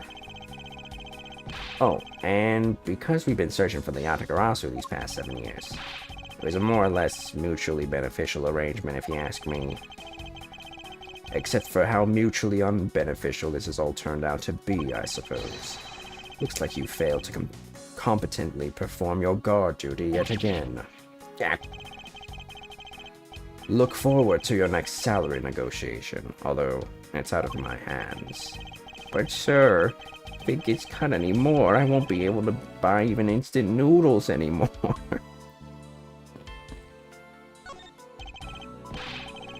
Mr. Edgeworth, there's still something on this display rack, sir. Knives, huh? Oh, looks like there's one missing. Although the blades are all that remain of them, unfortunately. I guess the handles got burned off by the fire. So even the knives fell victim to the fire. Ambassador Peleno, are these knives yours? Why, yes, they are. They are a special set of ornamental knives featuring the national symbol of Babal. These butterfly-themed knives, although along with Alabast's own set of knives, are comprised of 3 knives each. But I can't believe the Babalese ones have been reduced to this state. Ornamental knives, huh? There's a small release on the tang of this blade. Ambassador Peleno, what is this notch here for? Oh, that.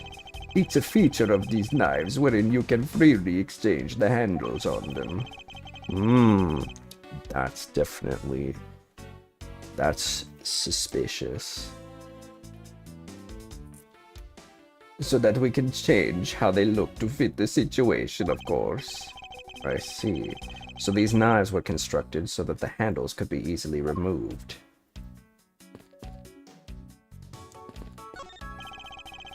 Remember that.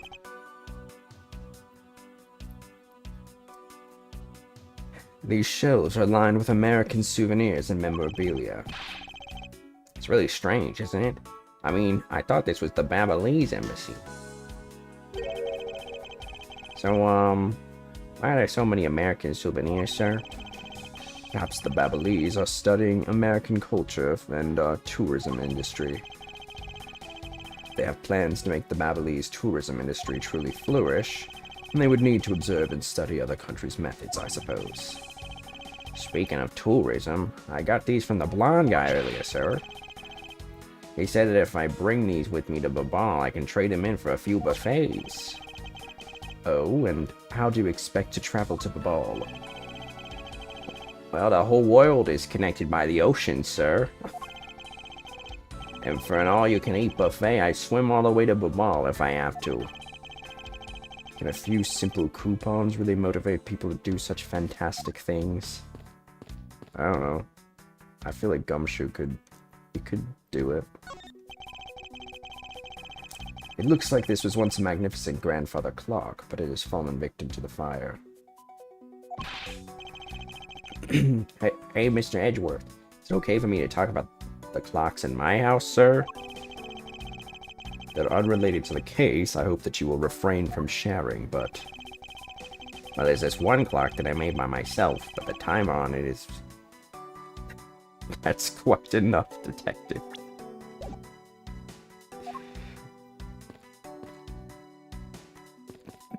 Poor Gumshoe.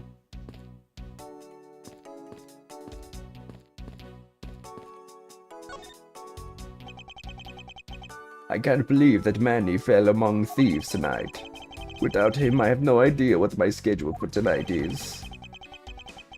Ambassador Paleno, I believe your schedule tonight will consist of listening to reports from the police. That and only that.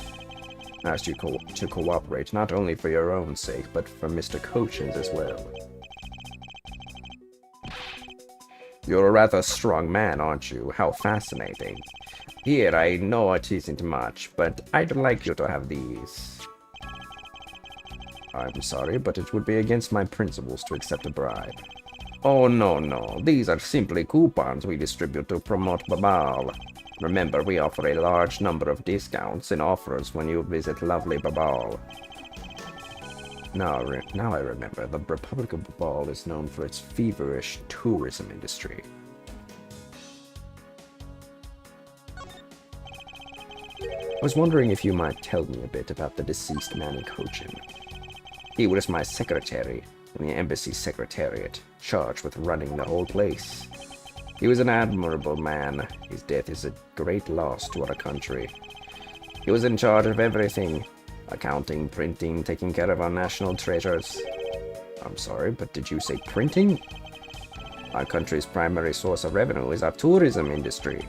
So in order for us to print the necessary pamphlets, flyers, coupons, etc., we have a printing press here at our embassy.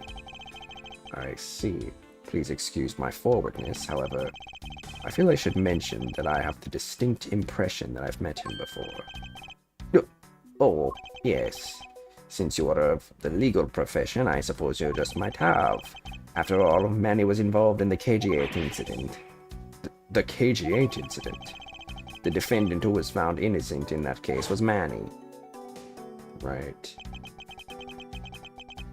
So your Mr. Cochin is the same man as the one in that case. It's been 10 years. Manny recovered personally from that case and dove enthusiastically into this job. He was the one who planned this event and was to oversee this embassy's renovations. It really is a shame. He had such a bright future ahead of him. What's up, Mr. Hiker? What exactly did you mean earlier by renovations? We can't have tourists and visitors to our embassy think we're a poor nation, can we? So renovating the embassy is something of an investment. We may have a rather paltry budget, but we're trying our best to make do. However, I guess the only person who could have helped us do our best is now no longer with us. Alright. Beat every mission of Halo 4 at Legendary difficulty. Hell yeah. Miles Edgeworth. What is it? Let me tell you something. You are currently my subordinate. And if you wish to convince everyone else of that, you will speak to me with respect. What's with the giddy glint in her eyes? I don't think that will really be necessary, Francisco. Oh, really? Nah, well, it doesn't matter. It doesn't change the fact that you are still under me. Next one I'm gonna be is Halo 2. Hell yeah. Good luck. I've never played any of the Halo games. I thought Francisco was flying around the world in pursuit of the smuggling case. So then why is she here at the embassy?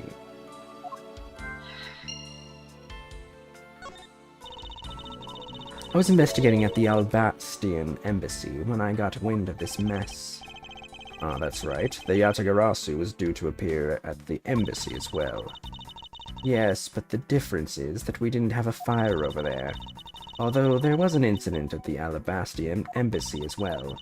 But I left Agent Lang in charge of that case and came over to the Babalese embassy. Ah, so Agent Lang is here as well, huh? I see you've met. Well, he's in the Alabastian embassy acting as bodyguard for the ambassador Alba. However, he seems to have a different reason for being there. So the suspect in the murder that occurred in this office is that little girl, I see. Is she perhaps trying to be the Yatagarasu? Kay would never harm a soul, sir. Hey. You remember, do you not? About the case we investigated together 7 years ago? That girl is the daughter of the victim of this case, Mr. Faraday. Oh, so she's that feisty little girl. Kay has been on the trail of the Yatagarasu, which is how she ended up here, looking for the one who took her father's life. I see. Kay's trying so hard, but you know what? The Yatagarasu just keeps on tricking us all. How so? The Yatagarasu sent a card saying I will be there to steal your dirtiest secret. But all we've had is an arson and a murder. The lab boys are going in circles. You know what this is, sirs? It's a breach of contract, and it's going on the rap sheet. If you ask me, I'm perfectly fine with the fact that nothing was stolen tonight. I do wonder, though, if Callisto U really is the Yatagarasu.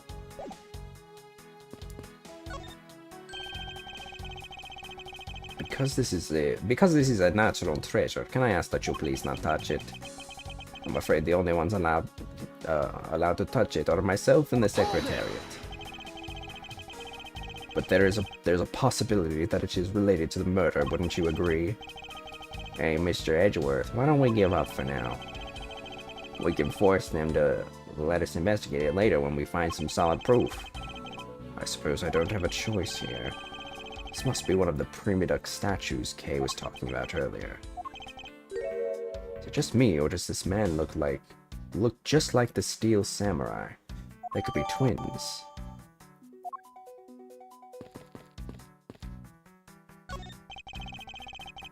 The ceiling fan must have fallen from the ceiling. A ceiling fan? What does one of those do? Exactly what it sounds like it does. It's a fan that is installed on one's ceiling. Well, if I had one of those in my room, I bet I'd go dizzy from staring at it as I slept. Detective Gumshoe. In the real world, we close our eyes when we sleep.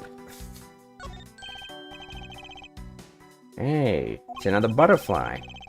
I believe it is the symbol of the Republic of Babal. A drawing this big on the wall of an embassy. It definitely conveys a sense of overwhelming patriotism. Well, I've got a lot of patriotism too, sir. The reason I became a cop in the first place was because I wanted to protect our country. You may want to, Detective, however, I have yet to see the fruits of your desire.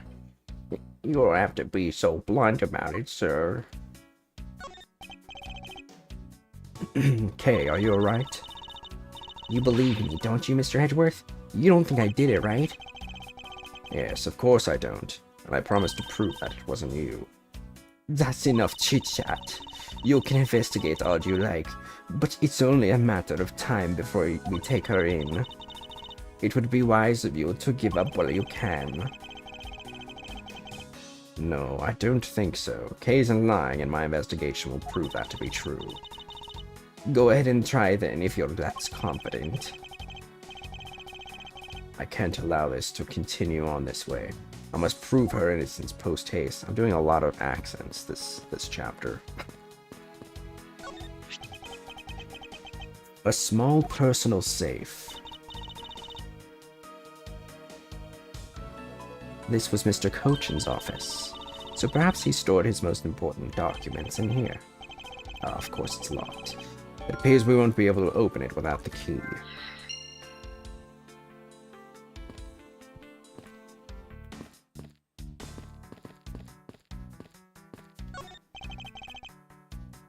That's some fireplace. You know, it really gives this place a mansion-like quality, don't you think, sir? Oh, if these are a staple in every Babalese house. And I bet Santa Claus pays them a visit too. Just how old are you again, detective? Sorry, but Interpol is still conducting its investigation beyond this point. I'm a subordinate of Miss Von Karma. Is there some reason why I'm being denied access? My superior clearly stated, don't you dare let anyone near the site, you got it? If I let you examine the site, my superior would get really angry at me. You know, Mr. Edgeworth, I feel really bad for the guy, so why don't we do as he says? Yes, I suppose we might as well. So our victim was the secretariat of this embassy, I take it. Manny Cochin, I heard that he was an admirable person, very admirable. The cause of death is a stab to the base of his neck. He was lax in watching his back. We were fortunate that the fire missed our victim's body for the most part. If the fire had burned a bit longer, it would have made identifying him a hassle. So Mr. Cochin was stabbed to death in the middle of a raging fire. What in the world happened inside this room? Cause of death, single stab to base of neck. The body wasn't badly burnt by the fire. I'm thinking he was killed beforehand. Maybe he was killed in the other office and moved into this office, and then the fire happened.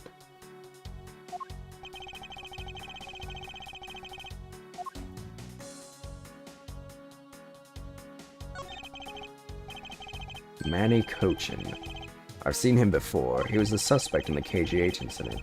I saw him talking with the elder sister of the victim of that case, Miss Callista Yu.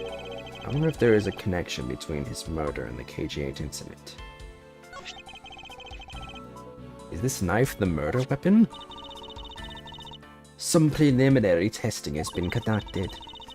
According to the results, the blood on that matches the victim's blood. The blade's shape was also found to be consistent with the stab wound. I suppose this means that we now know that the crime was committed with this knife. This knife's got some really fancy ornamentation going on, huh, sir? This thing practically screams artsy at me, too. Although it's also covered in blood, just like the last thing that I said was artsy. But the handle is pristine. There's not a single drop of blood on it. Speaking of the handle, I believe it has a butterfly motif. It's very beautiful.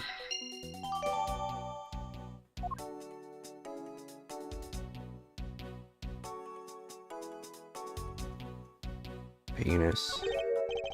Key. There appears to be something in his pocket. This key. Can't be. Isn't this the Yatagarasu's key that was stolen 7 years ago? What? But that's... Huh? 7 years ago? Oh! You mean that case where I was framed, sir? Yes, it's the piece of evidence that stole the life of Kay's father 7 years ago.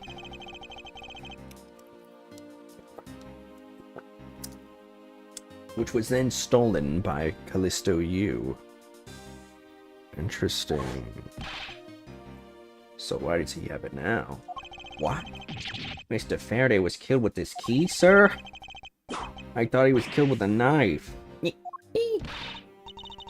Scruffy, at the very least, try to remember the details of crimes you were a suspect in. Francisca, as you will recall, Detective Gumshoe was not present when Miss Yu made her escape. Plus, even among law enforcement, only a few knew of this key's existence. I doubt that a rookie at that time would have been made privy to such knowledge. Oh, I feel like the victim right now, all trampled on, sir. I suppose I'll just have to fill you in now. The secret to the key is... this little switch, right? Flip. Blink. Oh, wow, that's amazing, sir. It's like some kind of magic trick.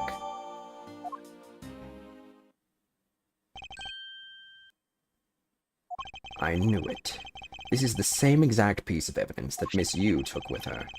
I remember this beautiful pattern on the blade. I remember this as well. It's a vine motif, isn't it? Yes, it looks like two interwoven vines crisscrossing down the blade. It kind of reminds me of the S, the cool S that you used to like draw in school. Vine, sirs? I think it looks like a bunch of stars, if you ask me. It's one of those six-sided stars, just like the police mark on our IDs. I really don't think you can call these stars. To say that the detective's art sense is underdeveloped would be an understatement. The real question is why the Babylonis Embassy's secretariat was holding this. Well, we don't know how Mr. Cochin came to possess this key. We do know that this was stolen by the Yatagarasu from the Kodopian embassy. That's right. Mr. Faraday had written that fact down in his organizer. I believe this means that further research is required into the country of Kodopia. Why don't you ask Ambassador Paleno about what he knows? Supposedly, he was a candidate to be the next Kodopian ambassador once long ago. He should be able to answer any specific questions you may have. Is there anything left on this? Oh, the stab wound?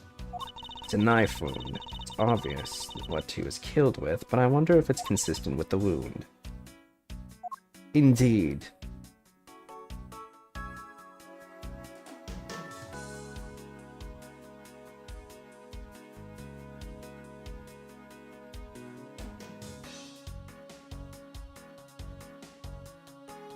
I think that's everything.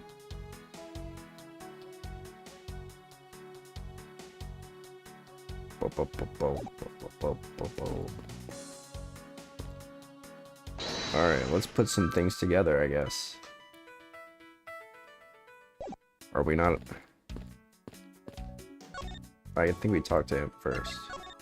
Yeah. Ambassador Paleno, I was wondering if I may ask you about Kodopia.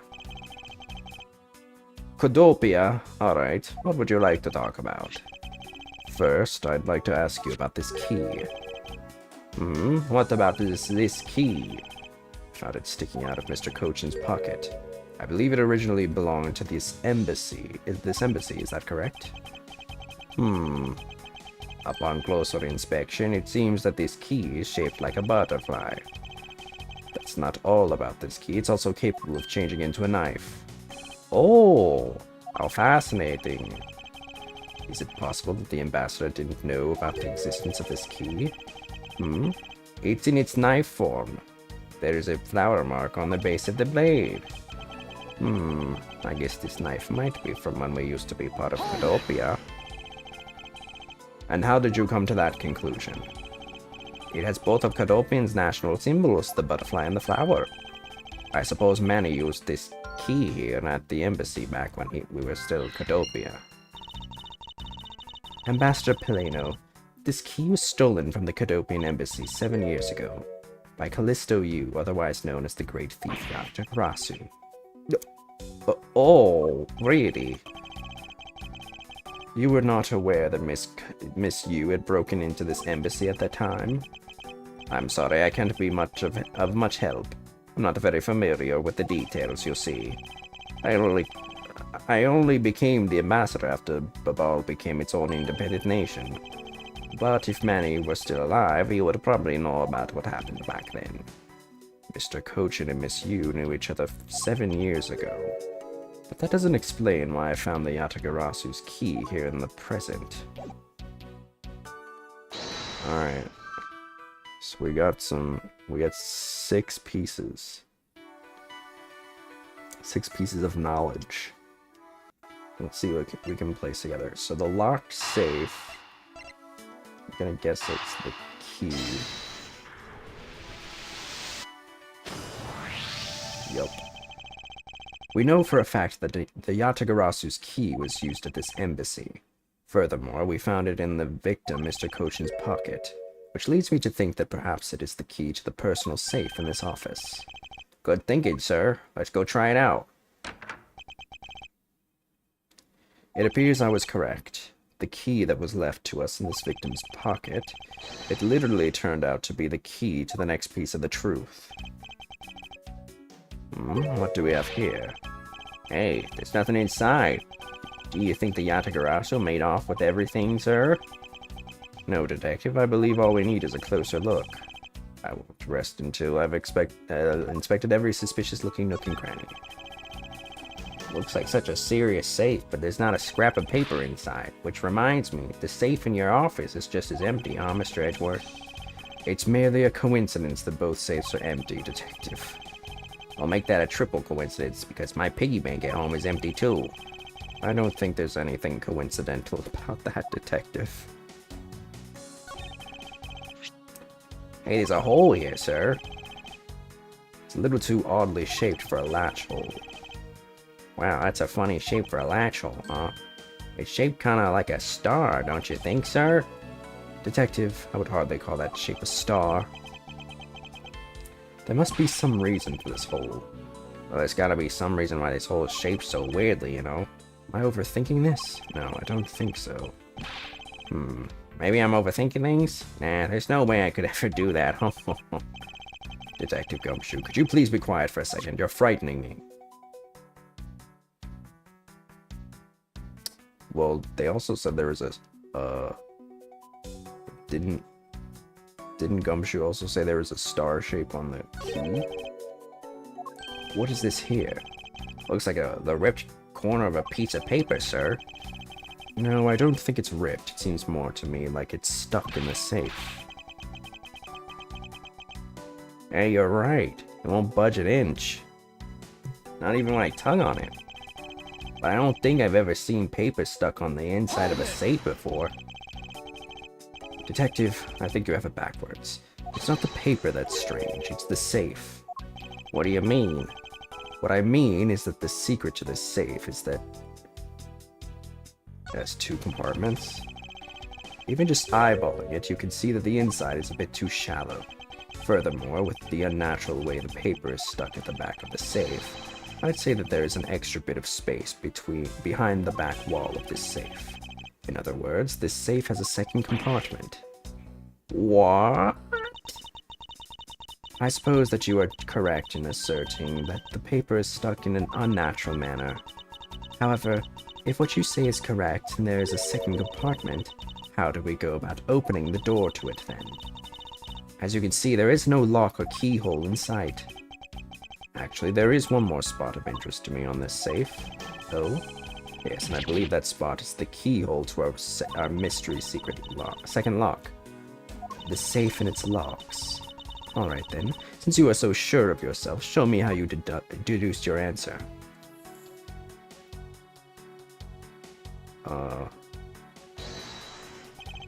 Keyhole.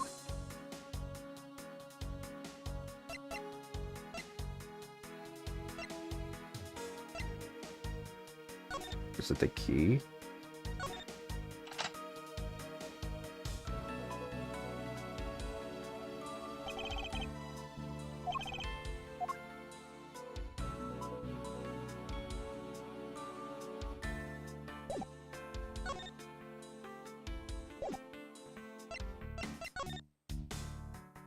Or was it the knife? There was something about the... What did Edgeworth... Or what did Gumshoe say about the stars? Was it the key? I feel like it was the key. Yeah. Yeah, it was this, wasn't it?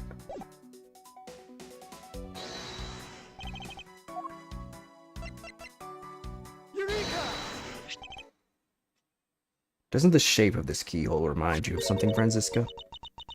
The shape? It does look very familiar. However, I believe it's simply a latch hole for the safe's lock mechanism. It's just for keeping the door shut, nothing more. Is that so? The person who used this safe.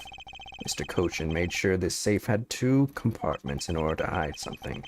Do you honestly think someone like that would allow this keyhole to be to the hidden half to look so obviously like a keyhole that even the average person could figure it out? You can't be serious. Are you saying that this hole is the keyhole to the hidden compartment of this safe? That's precisely what I'm saying. And I will prove it to you right now, that the Yatagarasu's key is the key that will open it. The Yatagarasu's key? Miles Edgeworth, this had better be a very bad joke. Sorry, but this is no joke.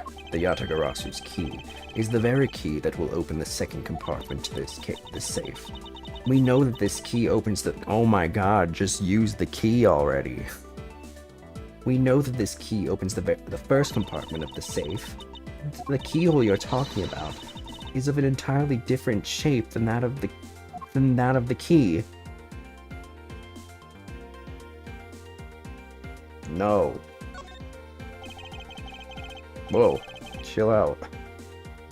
Watch where you point that thing. Let's go over this again, shall we? The Yatagarasu's key was originally made to open Mr. Cochin's safe in the Cadopian Embassy. We confirmed that as a fact by opening the door to his safe with it. Now let's take a look at the back end of this key. Looking at the knife portion head on, what do you see? What are you talking... Ah! It appears that you've come to understand what I'm talking about. When viewed head on, the knife's blade is the exact same shape as the keyhole. Okay, that's not what I was getting at, but... Okay. I'm glad I was indirectly right. The real function of the knife portion is to act as the key to the hidden portion of the safe. But that's preposterous. That is cool, though. Because it looks like a knife that was used like one to kill Mr. Faraday 7 years ago. We fell under the misconception that it was always meant to be a knife. But for both the safe and its key to conceal such clever tricks, whatever is hidden inside the secret section must be of incredible importance. Then it's even possible that what I've been searching for is inside. Scruffy, hurry up and open that safe. Yes, sir. Open it up now, sir.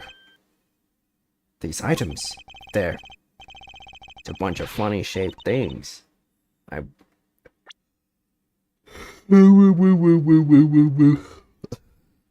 guess they're pieces of art, huh, sir? You're in the way. Now move, Scruffy. I didn't think I was in the way. These pieces of art. They're identical to the ones that have been stolen from various countries around the world. I figured as much. These are the treasures this section of the safe was to hide from view. I believe a more thorough examination is required. These are pieces of stolen art from around the world. I wonder how much they're worth, especially this one. Scruffy, don't touch those valuable pieces of art with your filthy hands. Do you have any idea what would happen to you if one of them were to break? It's just me, or did she hit one of those pieces of art just now? This is the document that we thought was stuck earlier. I wonder what that's about. Beats me, sir. Why don't we take a look at it first before we give up, Detective? Mr. Cochin's name is written here on the last page. I wonder what the significance of this document is. It appears that we found the key that the Yatagarasu, no, Miss Yu, stole 7 years ago. Since it was originally from the embassy, maybe she came back to return it?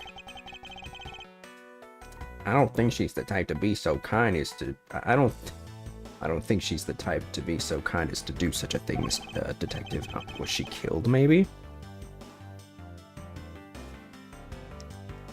I wonder if she got killed. I wonder if maybe Manny Cochin killed her and then... Dirty ass safe. Well, there was a fire, so... Okay, and what do you think, sir? Callisto Yu. For what reason did she steal the key?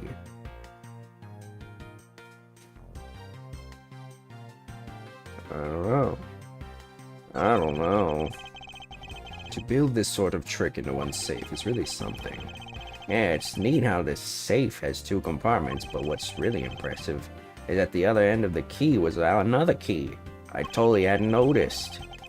I wonder if Mr. Cochin was just paranoid or if he had secrets of that great a value. Speaking of paranoid, I once sharpened both ends of my pencil. But then when I went to erase something, I got all paranoid that I was going to stab myself. Please refrain from dispensing your special brand of unrelated stories while on duty. Yes, sir.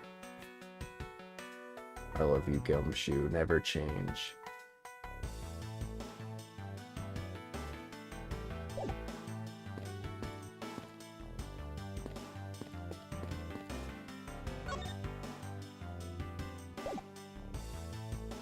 Alright, let's see.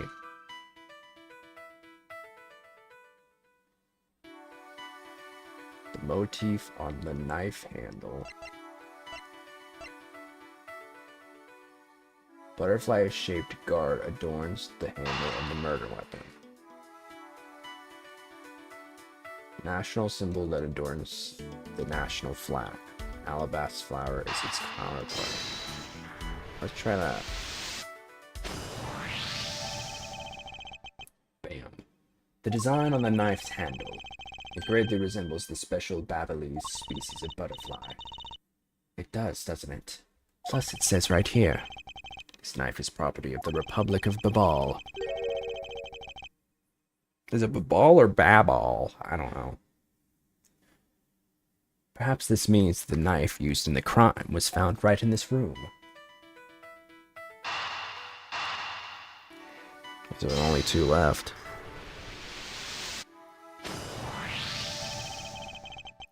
To steal your dirtiest secret. Is it possible that the dirty secret the Yatagarasu was out to steal is in this very room? Dirty secret? Franziska, you're in pursuit of some dirty, underhanded dealings yourself, are you not? Something tells me that this is no coincidence. In that case, then, the person I'm looking for is here in the Babalese embassy, huh? The head of the smuggling operation. I think I just might need to ask Franziska about her smuggling case in more depth.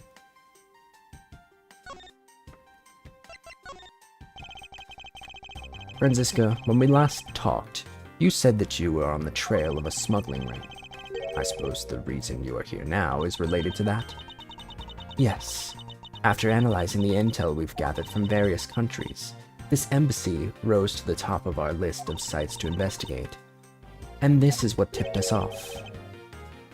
The accounting document? It's only 1 page of the whole thing, so we're not sure about all the details. However, it's enough for us to grab it onto the tail of the beast. For you see, this type of paper was made only in the Principality of Cadopia, which means that somewhere in the countries of Alabast and Babal it's the head, the one pulling the strings behind the entire smuggling ring. That's Franziska for you. She's amazing, pursuing the case with all she has. Okay. Do we have an English translation?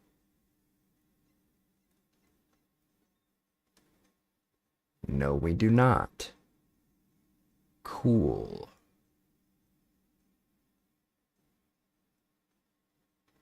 Someone in one of the countries is the ringleader. Okay, so we have a smuggling, we have a smuggling ring. Okay, I feel like I wanna stop here and just like take a minute to put together what we have so far, right? Because I have a feeling this case is gonna be long, and I want to do my best to like put it all together, right? Try to piece it all together. So there's two nations, right? There's two countries. There's Alabast and Babal, A and B. Very conveniently. And both nations used to be united under the country of Cadopia, C. And I guess what, like 7 years ago? Did they say what happened between them? I don't really know. Something happened and split the country in two. And so they share an embassy building and have the Theatrum Neutralis. That's their the neutral theater that they share together, right? Okay. Alabast is represented by a flower, right? Yeah. Both countries have a Primidux statue, which are the national treasures of each country. They each also possess a set of 3 finely crafted knives. Okay. The ball is represented by a butterfly. Now we already know, looking at the wall here, that there's a missing knife, and also they've already made an account to say that the handles can be switched out. I definitely think that's going to come up. I mean, anything that they bring up in this game is definitely going to come up later on, right? I also feel like there's something weird with the orientation of the embassies. I don't know if it's like a misprint or what, but that's I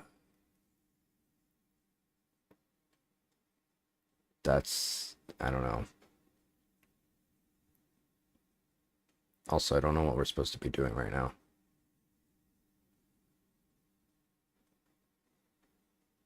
Do.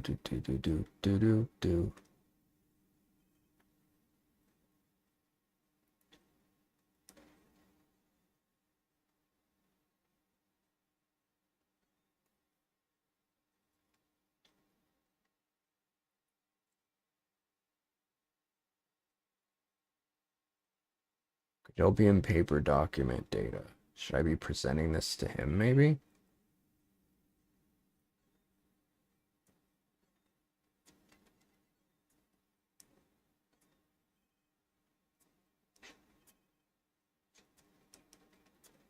Maybe not.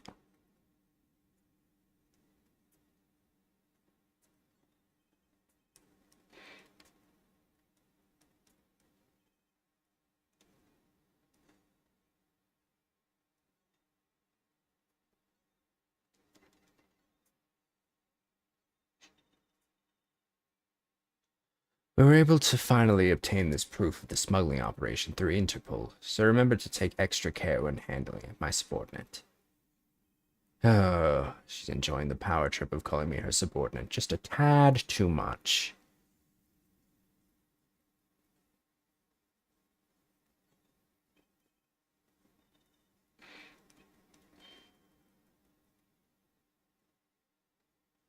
I'm missing something here?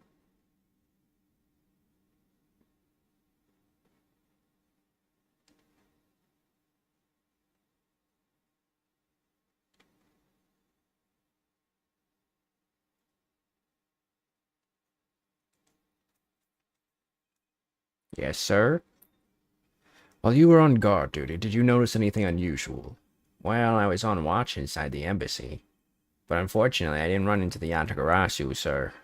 I did talk to an officer who was on duty near the border between the two embassies, who told me that not a single person crossed the boundary during the incident. I see. The investigations into the fire in the Yatagarasu were a mess thanks to both events. I'm so confused, sir. Should I be putting the fire out or investigating? What do you think, sir? Aren't you old enough to solve your own problems yet, detective? I'd like an update on how the investigation is going. Oh yeah, well, it's going, sir. In other words, no one has any idea of what happened here, correct? To put it simply, yeah, you got it, sir. But we do know something happened in this room, sir. Any moron with a pair of eyes can see what happened, detective. Oh.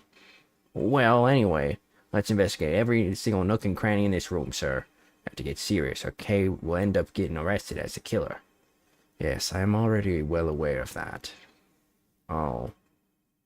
In order to find out what really happened here in this room, we'll need to gather whatever information we can. It's time to take a good look. Can't believe there's a secret door inside the safe. Guess the stuff inside must be really, really important. Yes, they appear to be quite important. The little figures and stuff. I wonder how much those are worth.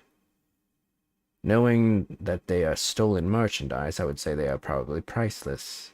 Their value is probably worth more than what you could ever hope to make in your lifetime. What? You gotta be kidding me, sir. I mean, they're so small. Well, we're talking about purchasing it with your salary, detective, so... Okay, then I guess those pieces of paper must be pretty valuable too, right? Yes, I assume so. I'm actually quite curious about them.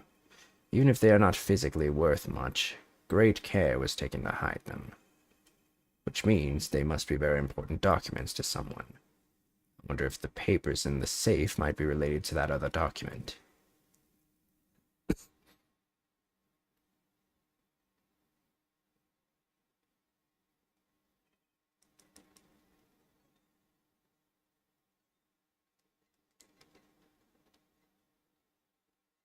Hmm.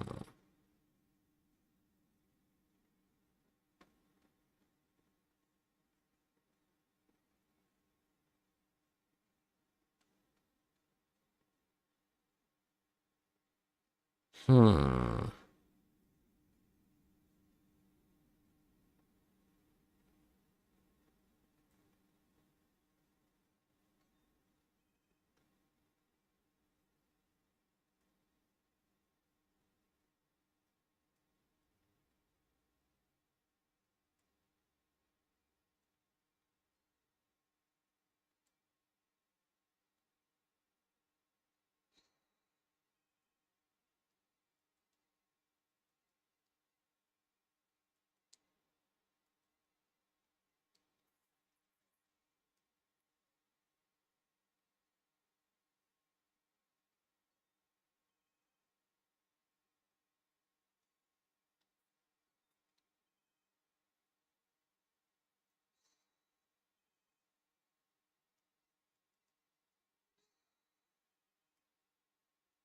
Take a good look at these documents, Francisca.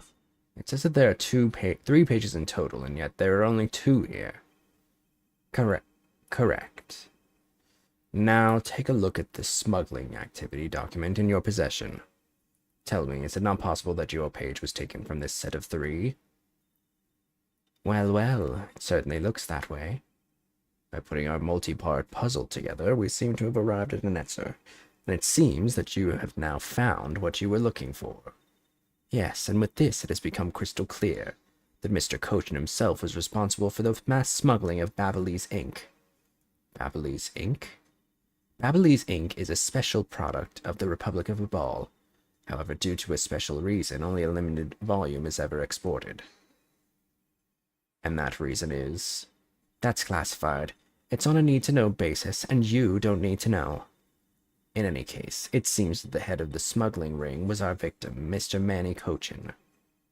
His base was in the embassy, thus it was hard for both our country and his to interfere, making it the ideal conditions under which to run a smuggling operation. But it's so frustrating. I lost the person I was to rain judgment down upon with my whip of justice.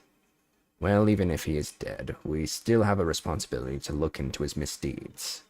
You expect me to whip a dead man? Well, I'm not interested. Franziska, you must know that Manny Cochin was the suspect in the KG-8 incident. Of course I know, on top of being the head of the smuggling ring. There is the matter of what really happened in the case that needs to be resolved. Dunk, dunk, dunk, dunk. Are you done investigating? You realize now, don't you, that this girl is the only one it could be? Now come along quietly, Yatagarasu K. Faraday. You are under arrest for the murder of Manny Cochin. Mr. Edgeworth, please, you have to believe me. I didn't do it. I chased the fake Yatagarasu in here, and he was already... You have the right to remain silent. Anything you say can and will be used against you. I'd like to help you reduce the number of mistaken arrests Interpol makes. What is that supposed to mean?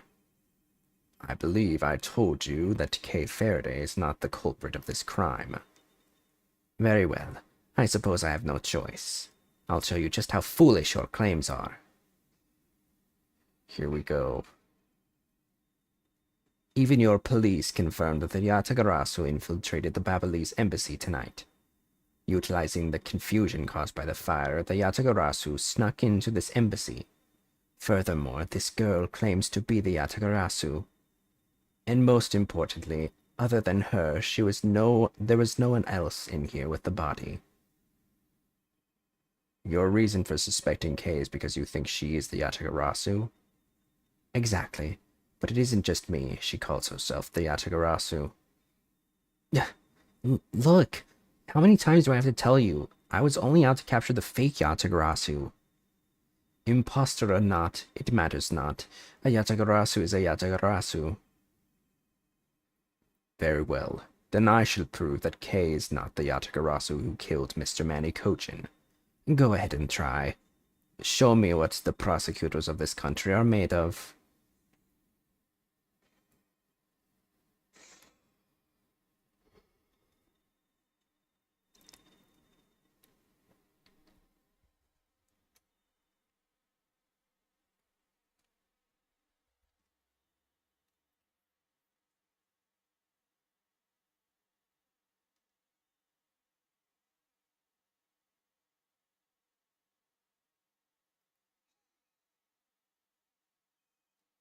I really don't think that being the first to discover the body makes her the killer by default. Welcome back. No, but if you saw the self-purported Yatagarasu standing in front of a body, wouldn't you get a little suspicious yourself? Good. Even so, I'd still listen to what the person had to say before I passed judgment. Are you talking about yourself in those times when you were under suspicion? I think the pain of being falsely accused is something you really should experience. I personally know that feeling really well, sir. And given my situation, I now know exactly what it's like too. I'm fine with never experiencing it ever. Are you done with your little group conference? So Agent Sheena suspects Kay of murder simply because Kay is the Yatagarasu. But if I can prove that the Yatagarasu's goal is not related to murder, then I may be able to begin to reason with her.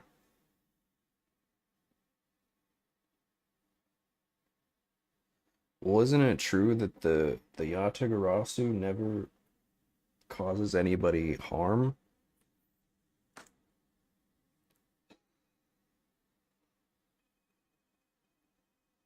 They may have confirmed it, but are you telling me that no one could catch the thief? If so, you're basically admitting that the Yatagarasu that committed murder eluded us. Of course, I chased after the Yatagarasu that entered the Babalese embassy right away. And that is also why I'm making this arrest right now. Because at the end of my long chase, there was only this girl. Girl! In any case, this is what I believe happened tonight.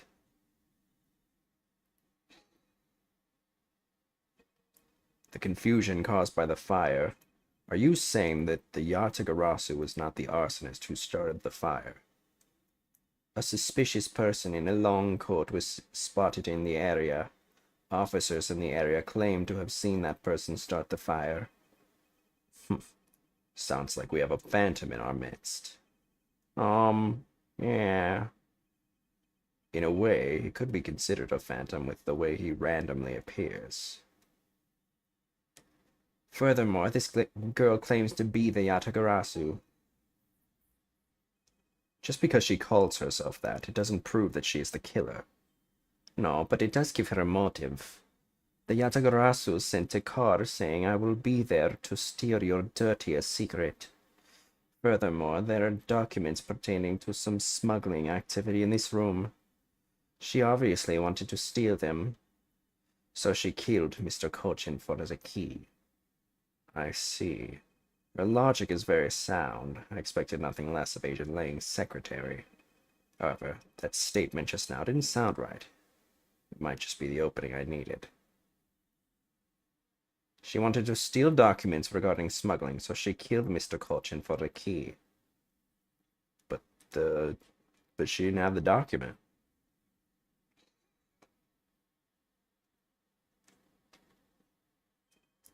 Agent Sheena, I regret to inform you, but there's a flaw in your logic. Oh? Even if you claim that she's the killer and the Yatagarasu, I am certain that securing the smuggling documents is not the motive behind the murder. The key to the safe in this room was found on Mr. Cochin's body. Furthermore, the Yatagarasu... Sorry, I keep yawning. Furthermore, the Yatagarasu would not be so stupid as to leave without the documents. Yeah.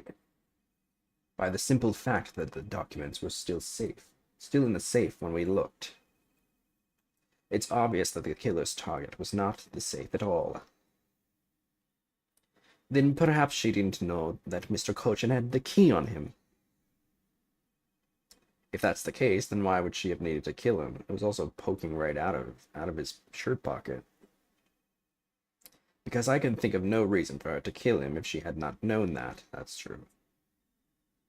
Need reason? All of this is simply our conjecturing after the fact. It's entirely possible that she had accidentally killed him when she was sneaking in. Perhaps she didn't notice the safe second compartment before returning the key. Yeah. But the fact still remains that Mr. Cochin was stabbed to death. But you have no definitive proof that it was Kay who committed the act. Actually, I do. I saw her holding the knife she used on the victim with my own eyes. What? Allow me to tell you a bit more about the evidence that will put her away behind bars. The knife wound on the body is consistent with the blade of the knife. The knife with the butterfly handle is the murder weapon which the killer was holding. I assume she had tamed the knife from the display rack and used it on the victim. The knife is a part of a special 3-piece set which has a design like no other. The evidence and testimony, it all points to the girl. There is no counter-argument. Couldn't you switch out the handles? That is your definitive evidence? You'll see now that she is definitely the killer, right? No, Mr. Edgeworth, you've got to believe me. I saw a suspicious person in a long black coat outside the embassy, I swear. You came in here because you were chasing this suspicious person? That's right. I ran into the office only because I was chasing after that person. When I entered the room, it was pitch black. I couldn't see a thing. I felt something on the ground next to my foot, so I turned on the lights, but then...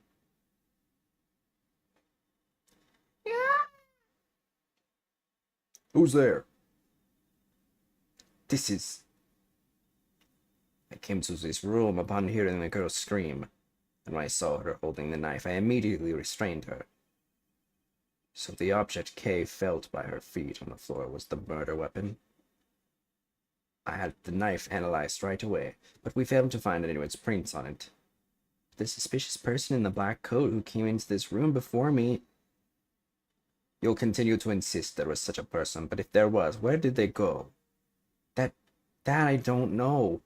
But I know they came in here. That sounds like the desperate excuses of a suspected killer, not a trustworthy testimony. You understand, don't you? We can't trust this girl's word, Mr. Edgeworth. She has a point. Even if Kay's words are the truth, we must show that they are with some solid evidence. Mr. Edgeworth, I really didn't... Kay, don't worry. If you didn't do it, then there must exist a way for me to prove that. Still not giving up, I see. In that case, try to counter my argument if you can. Don't worry. I can and I will.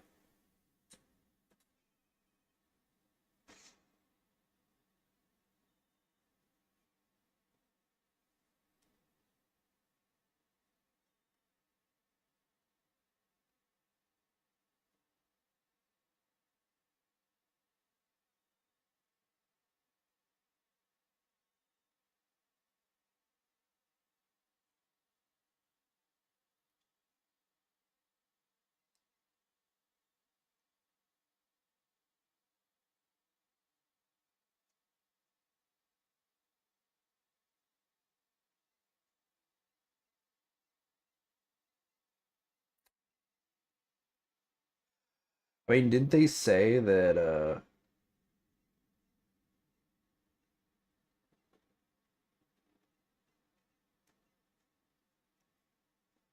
31 is crazy, dude. Didn't they say that you could switch out the handles?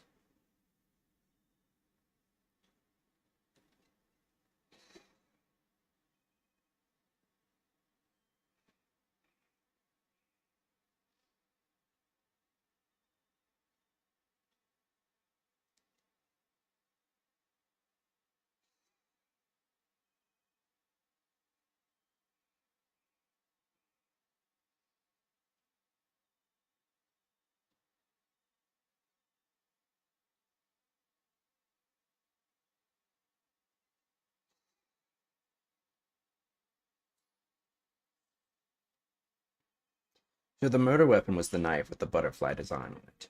But is that really the truth? What are you getting at? I'd like for you to take a look at this. There's blood on the blade, and yet there's not a speck of blood on the handle.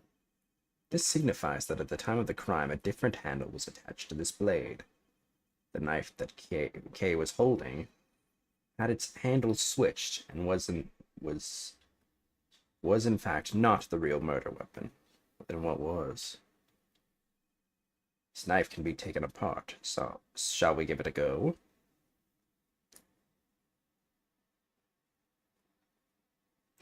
Shink. As you can see, the Babyliss knife has now been disassembled into two parts.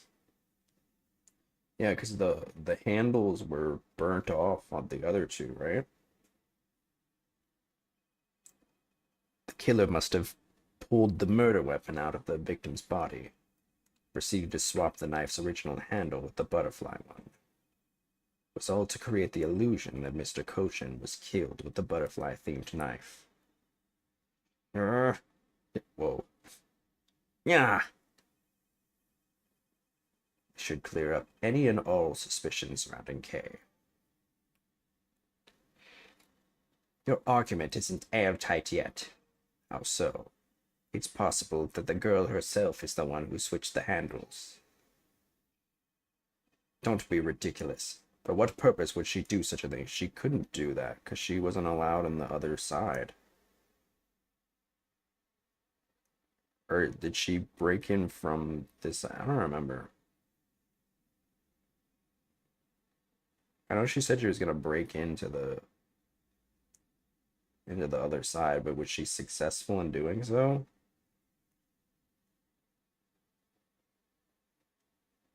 I guess she was, because she was, like, chasing after him. I don't care to know how a criminal thinks. The way they view the world is beyond the comprehension of a normal person like myself. Therefore, I wouldn't put anything past them, no matter how odd it may seem. The truth is right here in front of you, and this knife will show you the way. You will come to see that Kay is not and could not have been Mr. Cochin's killer.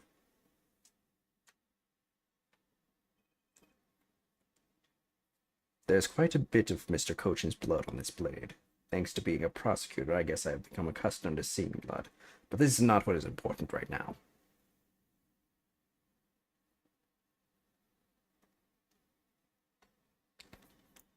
What is this mark on here? It's the mark of a flower. I assume you know what this means. No, not really. Butterflies rest on flowers all the time to drink their sweet nectar. And so they do. However, would this butterfly really drink the nectar of this flower? The answer is clearly not a chance. Not to prove the relationship between the butterfly and the flower with this.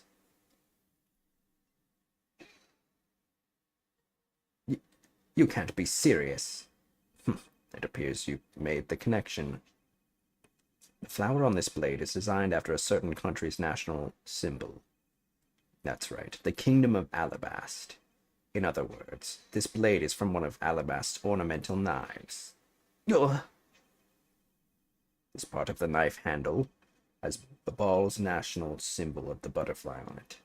Therefore, it is undeniably Babalese in origin. I'm in a very Babalese time in my life. But as we both know, you can't kill someone with just a knife handle. Incidentally, when exactly did the murder occur again, Agent Sheena? After the fire had broken out. That's right. Kay entered the Babalese embassy after the fire had taken place. Furthermore, she had not been to the Alabastine side of the building before then. On top of that, not a single person passed between the two countries during the fire, which means that Kay could not have been transported an Alabastine object over there. This makes it impossible for her to be the true killer. Whoa! Way to go, Mr. Edgeworth, sir. What a great victory. Hey, why is everyone so quiet? I'm happy we got this far and cleared Kate's name, but what worries me now is what will happen next. What is the meaning of this? An Alabastian knife here? Do you mean, how did this find its way into the Republic of the Ball? It didn't just find its way over. Rather, we should focus on how it was smuggled over. You know what? My brain hurts thinking about it while we're just standing around. Thinking while you're on the run? Now that's the way of a great thief. The way a great thief operates. Okay. Oh, thanks a bunch, Mr. Edgeworth. For proving me innocent, I mean. You believed in me the whole time, right? Tell me you did. Not really, but... Come on. You don't have to be shy about it. Your argument is still not airtight. Would you care to elaborate? I understand now that the girl didn't commit the murder. However, there is still the possibility that she is the Yatagarasu. That again? Look, how many times do I have to explain it to you? I am the real Yatagarasu. I'm not like that fake one that goes around setting fires, okay? Whether you're the real deal or a fake, it doesn't really matter. All I have to say is this. I have my suspicions that this girl is the one who started the fire. Preposterous. On what grounds do you suspect her of such a thing? The fact that she calls herself the Yatagarasu, that in fact is the most elegant proof. Miss Sheena. Yes. I have no intention of taking back any of what I've said. I'm the great thief Yatagarasu, and I refuse to allow some impostor to claim that name as their own. The path of justice that my father pointed me towards, I will walk it the best I can. It's not good to be so stubborn. I hope you can understand that. Thanks a lot for the concern, Miss Sheena. Let me share something with you, too, as a token of my appreciation. Those sunglasses totally do nothing for you, so I'll steal them from you next time, okay? What? Well, I guess we better get going. Going? To where? To the Kingdom of Alabast. If we don't go, we won't know for sure, right? I suppose not. We won't get anywhere simply by standing here thinking. See where the Alabastian knife came from. We'll have to pay the Alabastian embassy a visit. Let's go, Miles Edgeworth. As you are my subordinates, I will not tolerate you bringing the investigation to a halt. Understood.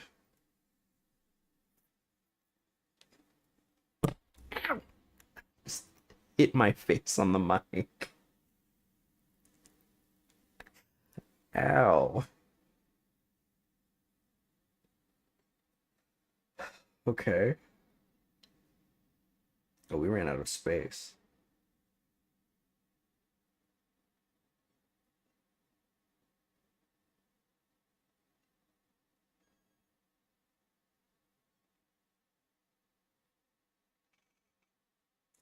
We're in the middle. All right.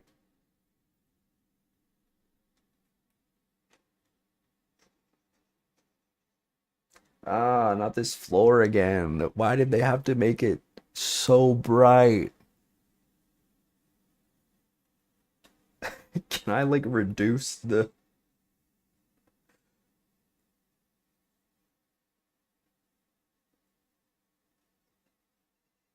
I don't think so. It hurt. Oh God, it hurts my eyes so much. It's so bright. It's just so... It's so bright, dude.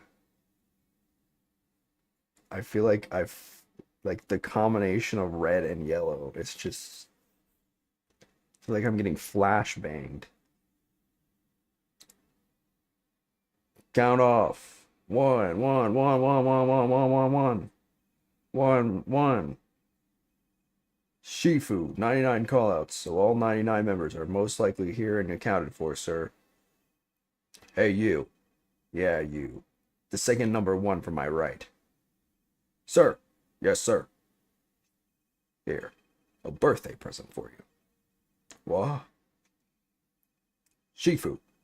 I didn't know that you knew all of our birthdays. What a kind heart you have. Shifu, you are more of a man than we'll ever be, sir. I'm really sorry, but it's not my birthday.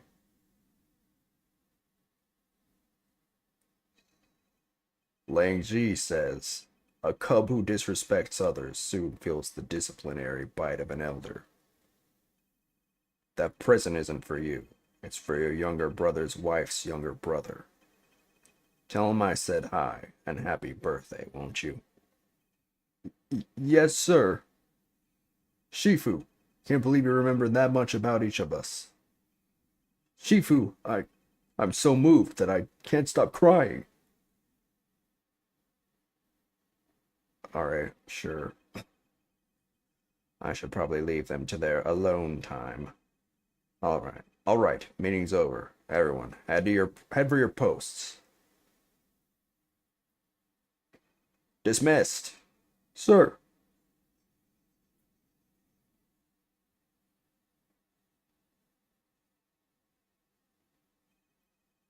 Yo, were you guys here the whole time? Oh, thank God it's darker. Yes, let's stay like that, please. It's so much nicer when it's dimmed and not burning my retinas. My even a cybernetic eye still feels some level of strain. Yo, were you guys there the whole time? I got a call from Sheena and she's actually filled me in. Sounds like you're out to get in my way again. I have absolutely no intention of interrupting your investigation. I simply request that you grant me permission to investigate the Alabastian embassy. And what if I say no? Then I'll be sad. Agent Lang, this man is my subordinate.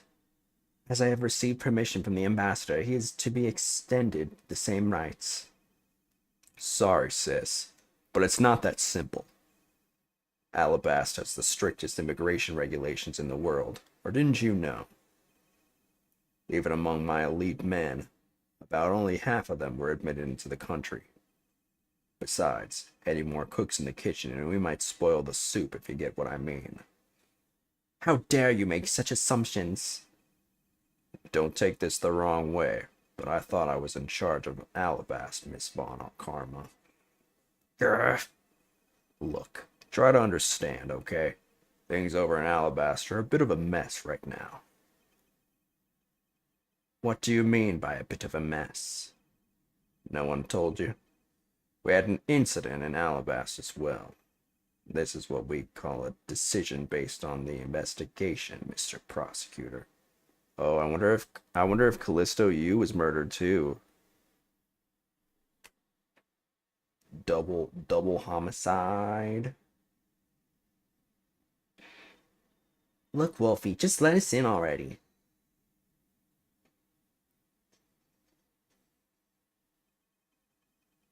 Is there a problem here, Agent Lang?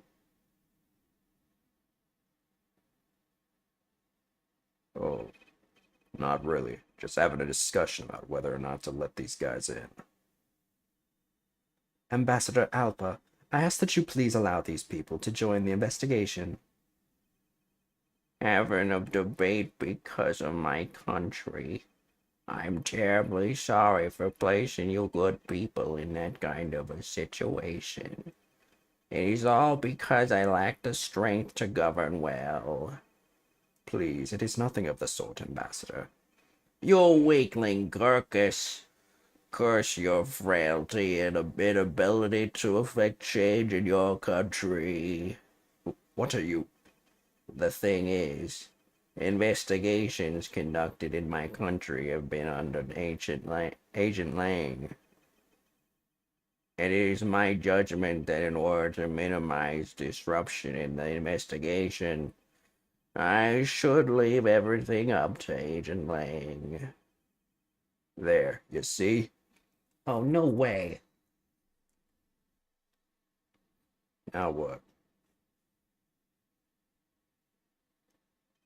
Ambassador Alba asked you to please reconsider letting them into Alabast.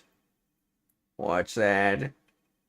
My very own secretary has been murdered in the Babalese embassy, and he was apparently caught up in some very shady dealing completely unbeknownst to me.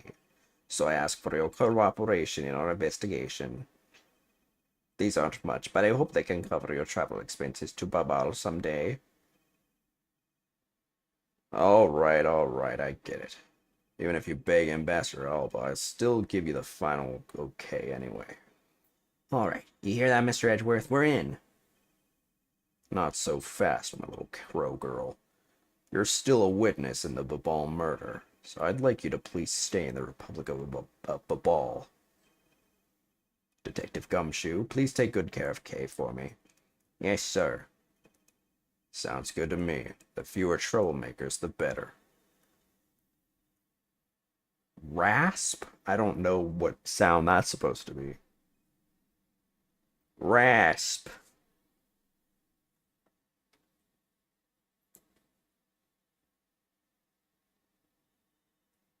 Hey, Mr. Edgeworth. Yes? So I wanted to ask for a while now, but are you gay, or what's going on with you and, like, that Phoenix Wright guy? That lady over there, is she who I think she is? Oh, that's right. I didn't introduce the two of you yet. Franziska von Karma, the prosecutor of Prodigy. And yes, he is gay. Like, super gay. It's nice to see you again. Oh, I knew it. You're the whip lady. You may address me as Miss von Karma. Miss von Karma, I leave the investigation of Alabast in your hands. Thanks. Rest assured, I will outsmart both the smuggling ring and the Atagarasu. The smuggling ring, huh? Perhaps I should ask Franziska a bit more about them before I head into Alabast. Oh, and I mustn't forget to thank Ambassador Peleno for all that he's done for me.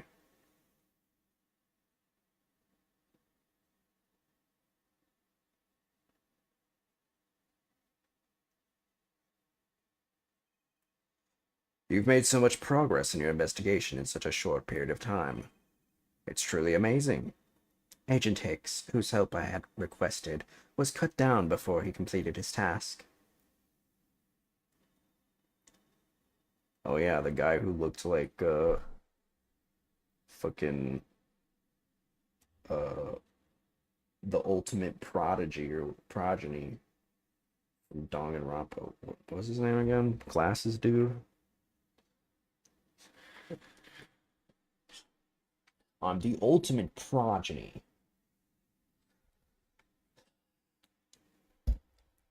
There's no room for further failure in my perfect investigation. In spite of that, I believe you were able to obtain some insight into the ring, correct? It was nothing. Excuse me. I simply made some deductions based on the smuggled item I was following. I had some cream of chicken soup this morning for the first time. I've never had cream of chicken soup. I don't know how you cream a chicken, but it was not very good. I remember I had cream of mushroom soup, and I did like cream of mushroom soup. But I did not enjoy cream of chicken. I don't know why. And I like chicken. I like chicken. I don't know why I didn't enjoy it. You would think...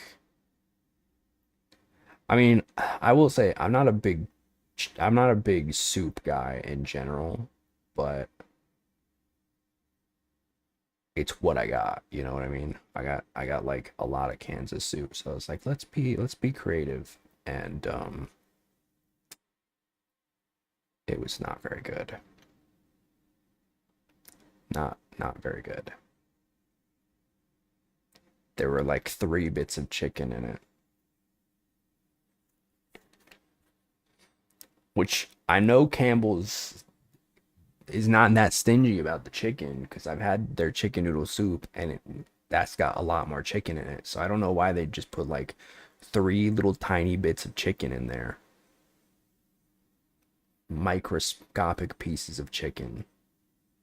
Smaller than a fucking grain of rice, dude. Pissed me the hell off. How are you gonna have such a small piece of chicken in cream of chicken? Although I don't remember if the cream of mushroom soup, I guess it had mushroom pieces in it.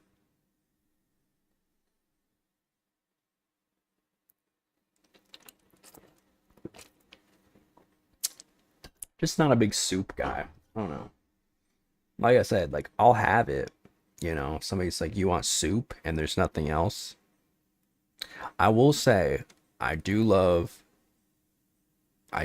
tomato soup, some toast and tomato soup. That's pretty good. That's pretty tasty stuff. Anyway, just a little tangent from me. I simply made some deductions based on the smuggled item I was following. You mean the Babyliss ink? But why are there restrictions on the export of Babyliss ink to begin with? That's classified Interpol info. Franziska, as your subordinate, I am part of your investigation now. Don't you think it would be beneficial if I was as well informed as you? Point taken. Very well, I'll fill you in. Recently, we discovered some very well-made counterfeit bills circulating in Jiangfa. Counterfeit bills? Yes, as you may have deduced, the counterfeits are being made with Babal's secret Babyliss ink, and it's virtually impossible to distinguish bills made with Babyliss ink from real ones. Thus, it was only natural for Interpol to keep an eye on the Republic of Babal. That's where this document comes into play, correct? Correct. Mr. Koshin was smuggling large amounts of Babyliss ink. Furthermore, he was charged with running the embassy's printing equipment. That's all the evidence I need to know that he was the head of the smuggling ring. However, there remains one tiny problem. Let me guess, you still have yet to find the counterfeit bills or the smuggled ink? Yes, And while we're listing things, I might as well add the counterfeit plates to the pile. Since we haven't been able to locate any of these items in the Babalese embassy, we're looking into the Alabastian embassy next. It doesn't matter where they're hidden, mark my words, I will find them.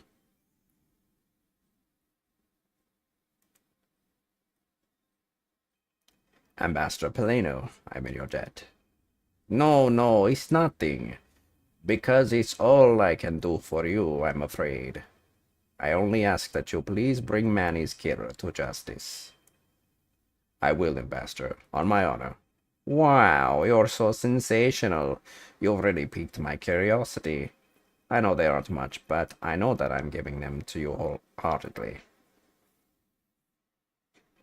No, that's quite all right. Oh, well, how about this then? And what exactly is it? It's fountain pen ink. Known as Babalese ink, it's made exclusively in Babal. So this is Babalese ink.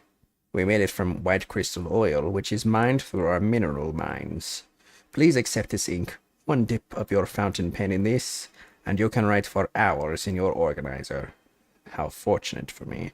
The ink in my pen just happened to run out. I gladly accept your gracious gift. Great, wonderful. I guarantee to you that writing with our ink is an unforgettable experience. And since we don't export it, if you run out, you're always welcome to come and visit our fair nation. Talk about cornering the customer along with the market. Well, shall we get going? What's wrong, Kay? I didn't get permission to enter Alabast, so we're going to go gather whatever info we can over the Babalese side, okay? Alright, I'm counting on you two. Right, and I'm counting on you and Miss Von Karma to sniff out clues in Alabast. Oh, and Mr. Edgeworth, if you happen to come across my phony, you let me know, okay? If you tell me, I'll rush on over straight away no matter where you are. I'll let you know when the time comes.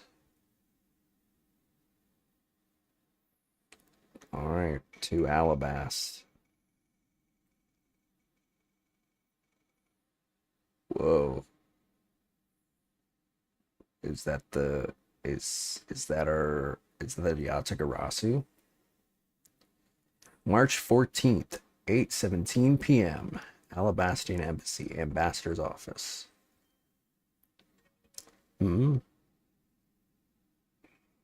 Whoa! What do you think you're doing to my subordinate?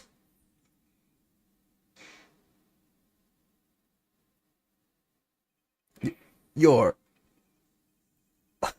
Oh my god. It's Larry, dude. Edgy! Oh, thank the heavens you're here. I'm in a really, really big pickle, your lordship. The raven had appeared, poof, and then disappeared, swoosh. And though I am the steel samurai, my sword, well, I'm so confused. I don't know what anything means anymore. Who is this fruitcake? I'm Larry of the House of Butts, married man in Neo Old Tokyo, my lady. Now I remember. This person is one of your friends, isn't he, Miles?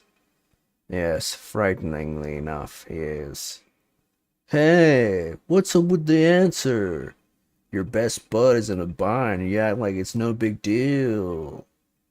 What sort of bind are we talking about here? The suspect kind. I accidentally became a suspect in a murder. I see. That is quite the bind. Not that we're in the least bit surprised. Yes, I pretty much expected this news. From the instant I saw this unlucky face. His name is Larry Butts. I've known him since grade school, and for as long as I've known him, he has been the world's largest source of trouble with a capital T. Hey, what kind of introduction is that? You're so mean, Edgy. If you're not careful, you might find your tiny number of friends go down by one. That was uncalled for. Besides, you're... Wait, hold on. Larry? It was you? You're the one who wrote my Steel Samurai autograph? Hmm? Oh, you didn't notice earlier? I haven't winked at you through my headpiece.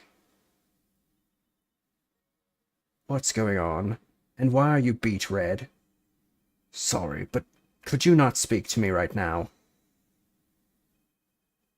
Oh, sorry. Am I interrupting your comical yet melodramatic play? Uh-huh. So this is the incident you mentioned earlier. Mr. Prosecutor, this man, this childhood friend of yours, is our prime suspect. Of what, you ask? Of the murder of a man who had snuck into this embassy, masked to Mask 2. Masked to Mask 2?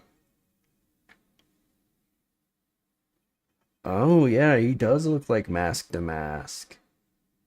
Oh my god, they're hitting so many they're hitting me with so many references.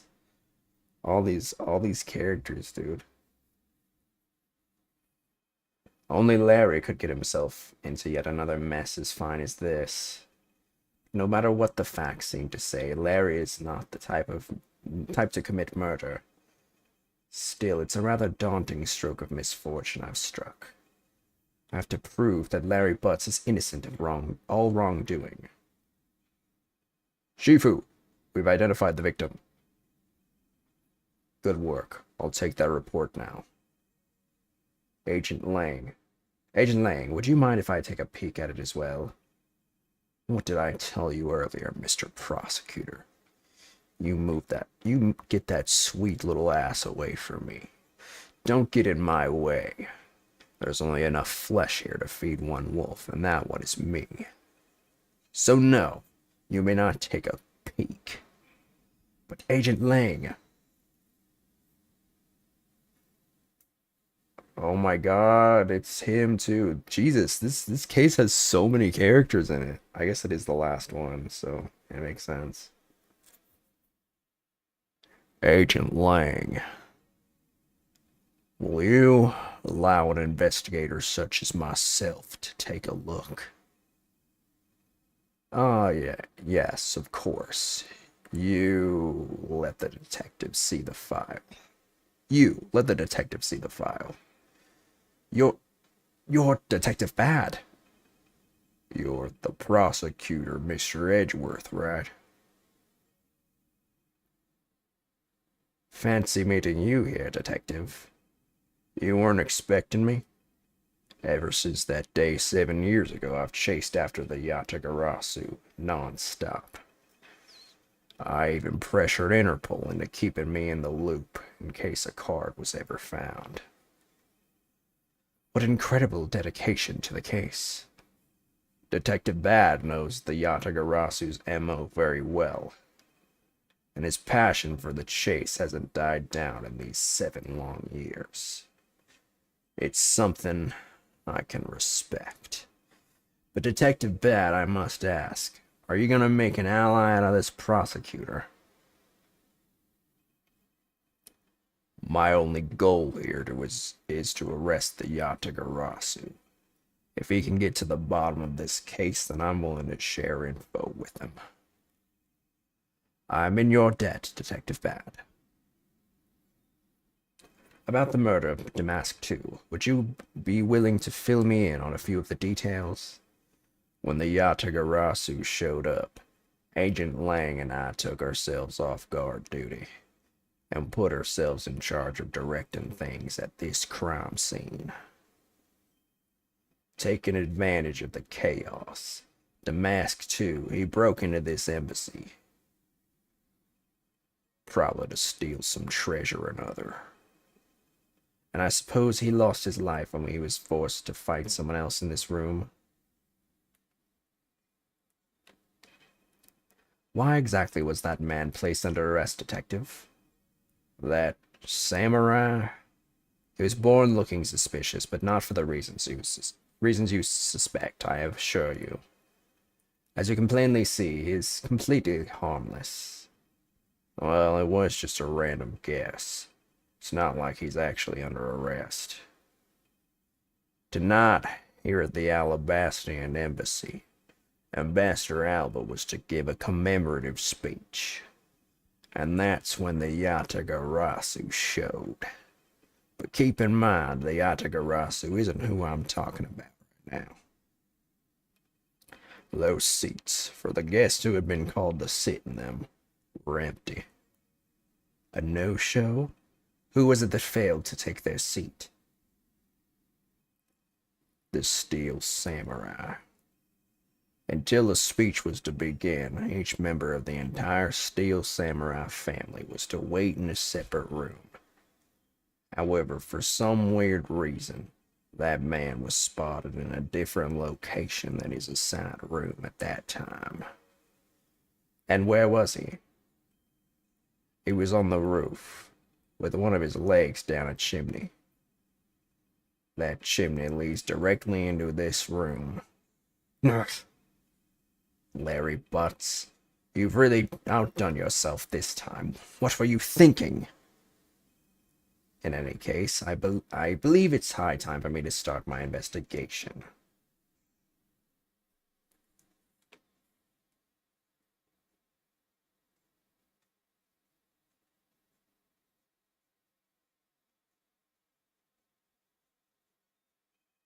There's a grandfather clock just like this one earlier in the Papalese Embassy. You know, symmetry is a fine thing, but their interior design really suffers from it. Really? I think this clock actually fits the decor of this room quite well. I suppose the wood does suit the all-natural atmosphere of this room. Its design and the material it's made of strikes a good balance with the plants. Hey, you two, now's not the time to be talking about interior decorating, you know. Hurry up and save me.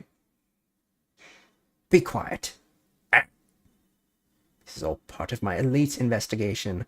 All you need to do is be quiet and watch. Actually, I do believe Larry has a point for once.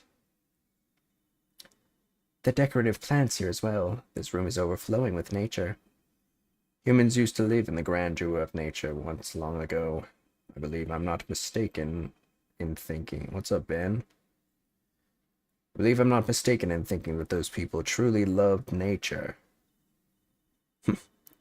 This is coming from a man who loves shows featuring costumed actors. I'm chilling. How are you? Good to see you. You react to my video? No.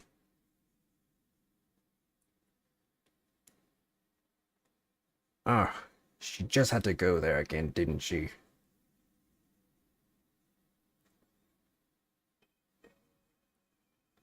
Larry, there are a few things I need to ask you about. Hey, how about that? I've got a few things I gotta ask you, too. What is it? It's like, both you and him. How's it that the two of you always manage to have some cute or hot girl by your side? And Franzi, what about that promise you made to me? Promise? What promise? The one where you said you would model for my next book. Been annoyed all damn day. Why are you annoyed? One where you said you'd model for my next book, Franzi's Whippity Whip Trip. Yo, I made no such promise. Ever since grade school, we've had a certain saying about Larry. When something smells, it's usually the butts. Been a while, thought I'd say hello. Hello. One needs to look no further than this man to find the king of troublemakers. I like how I said I said no, and you still posted the URL. My friends are being creeps? What are they being creeps about?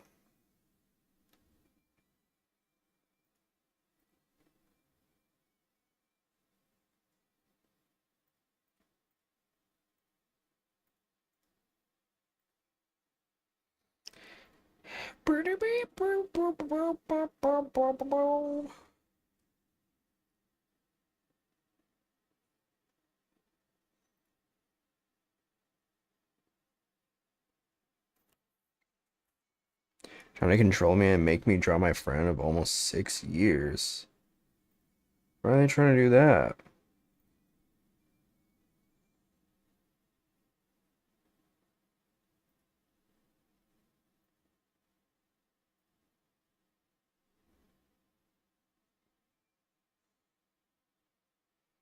Let's see what this link is.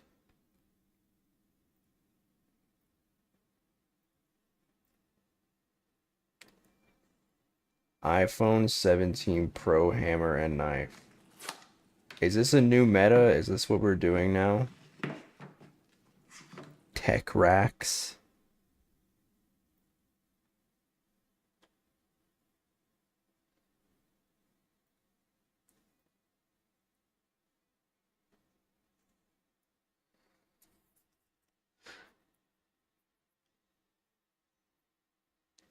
Anyway.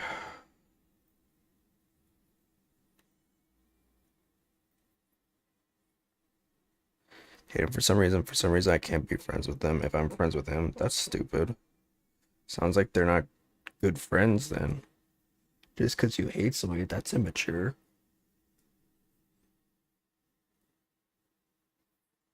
Unless they have like a really valid reason, I feel like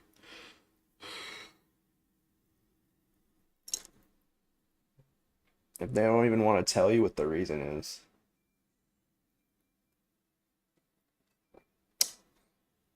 I've been hella aggro because I refuse to speak shit behind his back.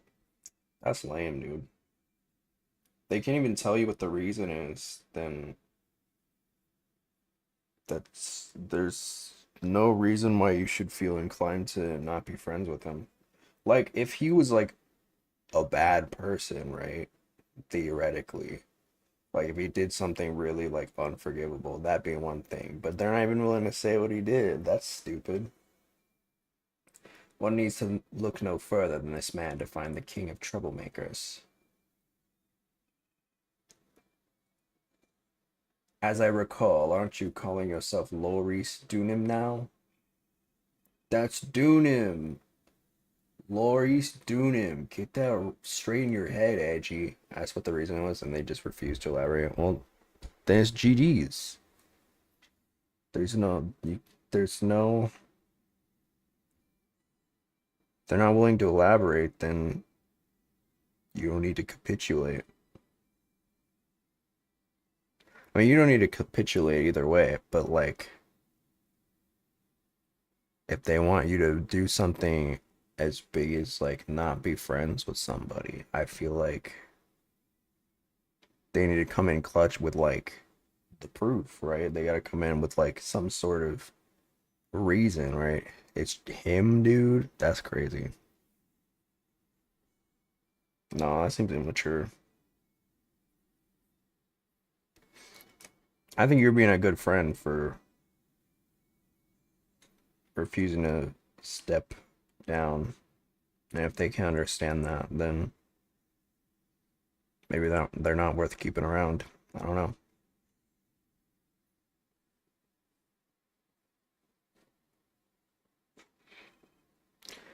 Ow, ow, ow, ow, ow. Now I remember. You're that rude, pale imitation of a real artist. No, no, no. You got it all wrong. I gave up on that whole Reese business, dude. Besides, when Bangelina left me... When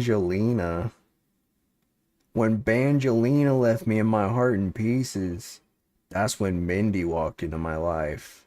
She's been so good to me that I wanted to help her in some way. And I figured I could through the steel samurai outfit. Probably dropped in a day. People like that just ain't worth the time. Yeah, it sucks, but now just hit my mic again. It sucks, but like sometimes you gotta do that, you know? It's for the best. Your inane blathering makes less and less sense each time we meet. I believe he's saying that he picked up this part-time job as the Steel Samurai so that he may attempt to capture the heart of the actress who plays the Pink Princess. You got it. I knew you'd know what I meant, Edgy. Not really. It's not so much as I understand, but a simple deduction based on your usual modus operandi, Larry. Larry, I'd like you to confess right now to everything you did tonight. Confess? Hey, don't tell me you suspect me too. Nonsense. I don't believe that you have the actual mental acuity needed to plan and execute a murder. However, we are talking about you here, so I find it hard to believe that nothing happened.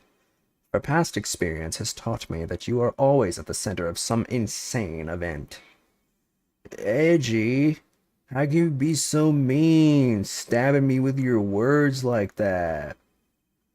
Unfortunately, I don't have the time to search out a key to unlock your heart at this time.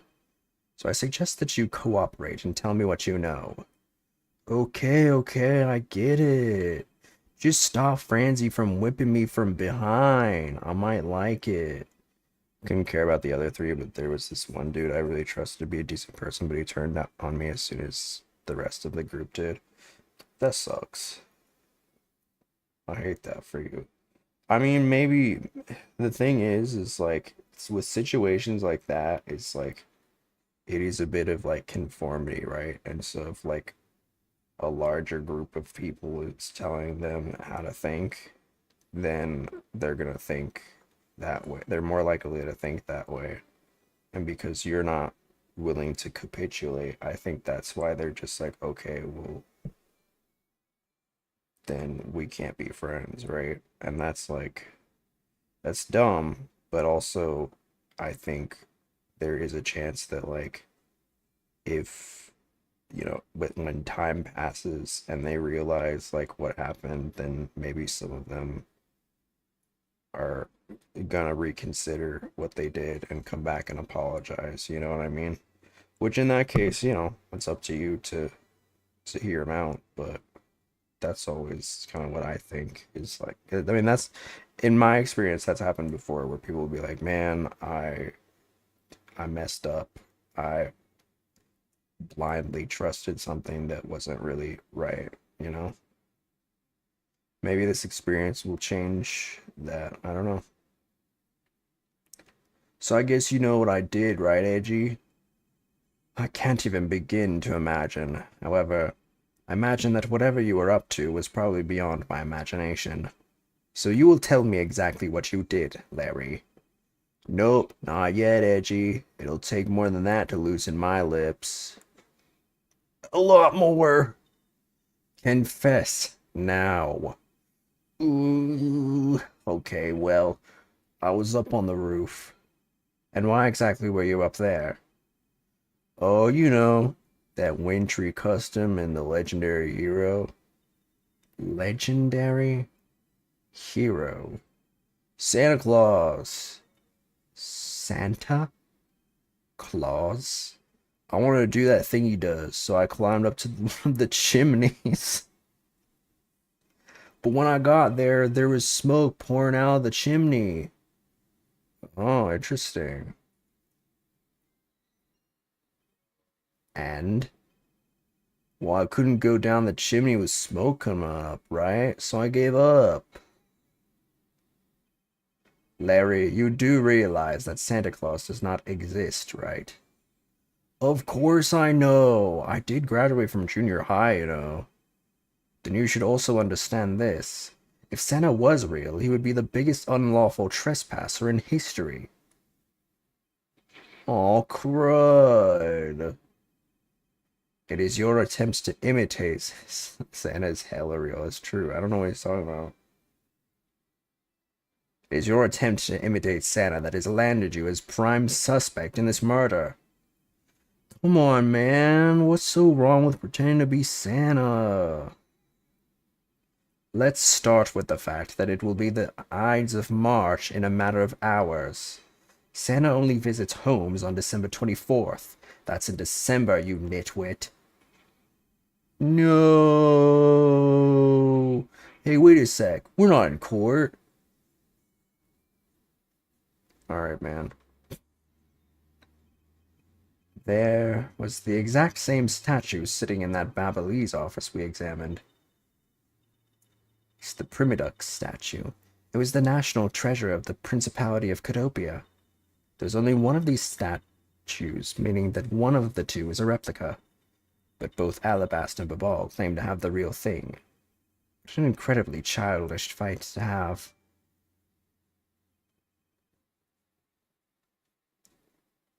Oh, this is a different blade. It's almost the exact same wall mount from the knives on the Babalese side, but I can't see any of the details from this distance. The counterpart to the Babalese butterfly is the Albastian flower. The butterfly and the flower, they're both lovely things. But we can interpret this to mean that Alabast provides honey to Babal. Franziska, can't you come up with a more meaningful or profound comment? Very well, then. Let's hear what sort of profound comment you can come up with. Well, flowers cannot survive without the butterflies that spread their pollen, and butterflies cannot live without their nectar that flowers provide. If either one were to disappear from the equation, neither would survive. How was that, Miss Von Karma? Your explanation took so long that I nearly fell asleep. Well, let's continue the investigation. Francisco, why can't you just admit I had something there? It's a Primiduck statue.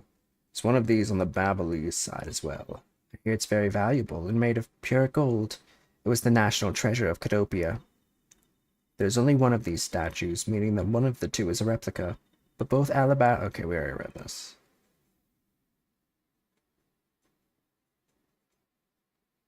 Is that it? Is that all we got? Yeah, it's been going well for me. It has, for the most part. It's been alright. I can't complain. Well, I could. It's more or less pretty neutral. Pretty uneventful. But that's okay. That's how I like it. There's some weapons on display on this wall. A crossbow, and under that, a set of knives bearing a flower motif. They must be the counterparts to the Babalese knives. Which means that the blades inside these scabbards should match the blade that was used to kill Mr. Cochin. Why does this tree kind of look like a... Wait, I think it's supposed to. It looks like the old guy. It looks like, Quercus alba. Yeah, I feel like that's what they were trying to get at. What is that plant supposed to be? Franziska, can't you see it's supposed to be a likeness of Ambassador Alba? Oh, okay, well, I could have just read. Miles Edgeworth. As a subordinate, you have a lot of nerve telling me what to think. I look forward to your salary assessment next month. You are deluding yourself if you think you have any control over that. It's the Steel Samurai's primary weapon, the Samurai Spear. Isn't it awesome? I totally fell for this thing. It's sleek and shiny, just like my heart. It comes at you like whoosh. When you hold it, you just want to live life like bam. You do well to watch what you say, Larry. Although, it is just as Larry says, the spear is quite the symbol of valor. However, speaking of spears, aren't you supposed to use them by thrusting the point straight into your opponent? I'm not entirely convinced this spear is up to the task. What's wrong, Edgy? You're just staring off into the distance. Oh, I get it. Tell you what, I'll tell the studio to make you one, okay? But this one's mine. Did I say anything about wanting one? Maybe I can shut him up if I show him the piece of evidence that will point something out about this sphere.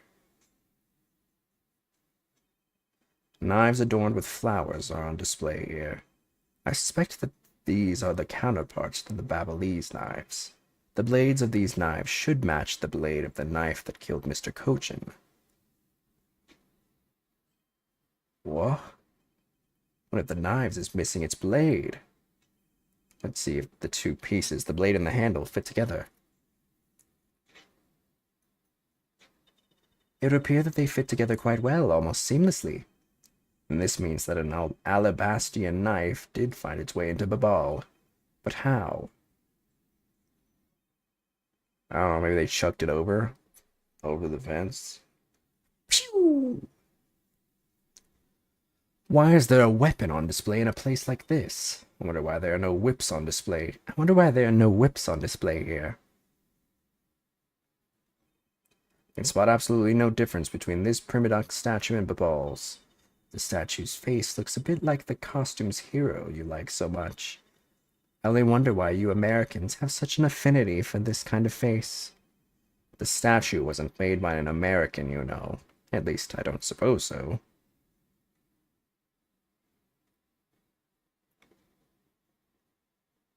Alright.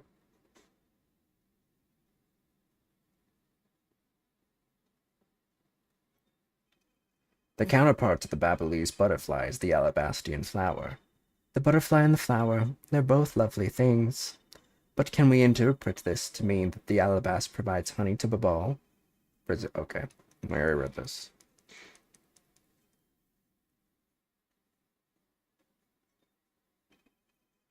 The person shaking hands with the steel samurai in this picture is Ambassador Alba, who was taken just before the murder.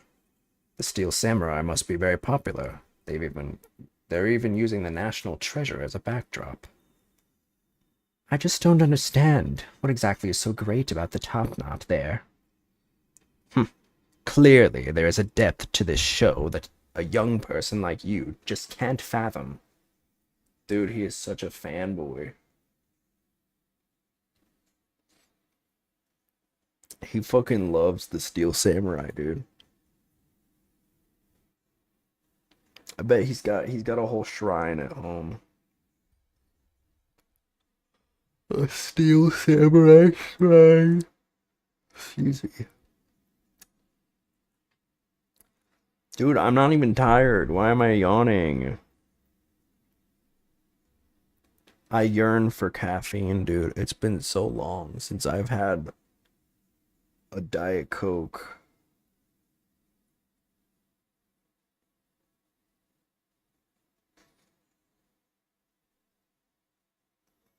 Speaking of young people, aren't young children the target audience of this show of costumed actors? No. It's a fireplace, and by the looks of it, I don't think it's been used recently. Yes, I can't say that I see anything unusual about it.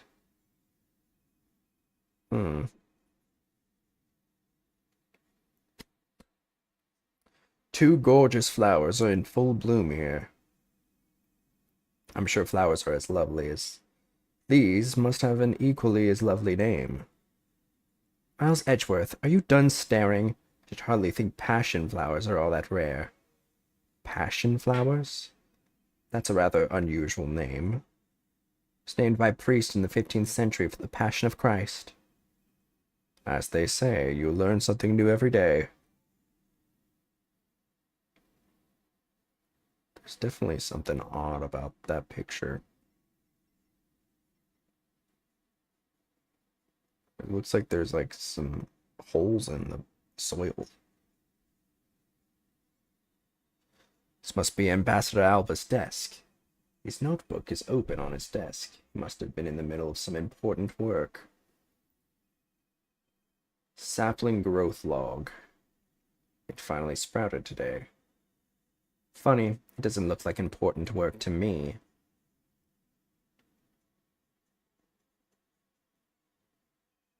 You did some investigating over in the Babalese embassy too, right? I did. Is there a problem? Lang Zi says, a wolf who aims to hunt for two rabbits at once. I believe the idiom you require is he who runs after two hares will catch neither. A real wolf can catch both. I see. What are we doing here? Let's go make out in the closet then. So what are you trying to say, seeing as how I am currently handling two cases? Suit yourself. Don't say I didn't warn you. No matter how hard you try, will never be a necessity in our Shifu's investigation. Is that a fact? But no matter how good he is bound to overlook something. If you insult Shifu, then prepare to be punished. Oh, and how exactly would you punish us? Every investigator under Shifu's command will work to disrupt your investigation. Vindictive much? A bit vindictive? Vindicative?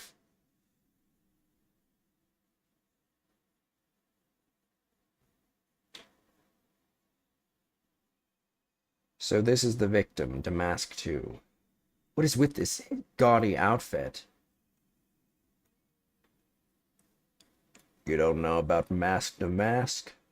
A few months ago, this thief caused a lot of havoc in the populace. So this thief is separate from the Yatagarasu? I thought they were for a while, but their MO and targets were different.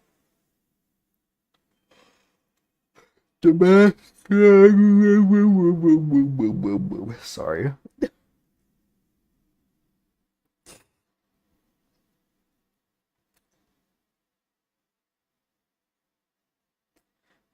Let me try that again. Damask likes high-value trinkets and jewels, and being gaudy is his signature. Gumshoe was in charge of that investigation, so he'd know more about Damask. That's all right. All I'd probably hear are tales of his failure anyway. You haven't changed a bit, I see. In any case, let's get started here, shall we?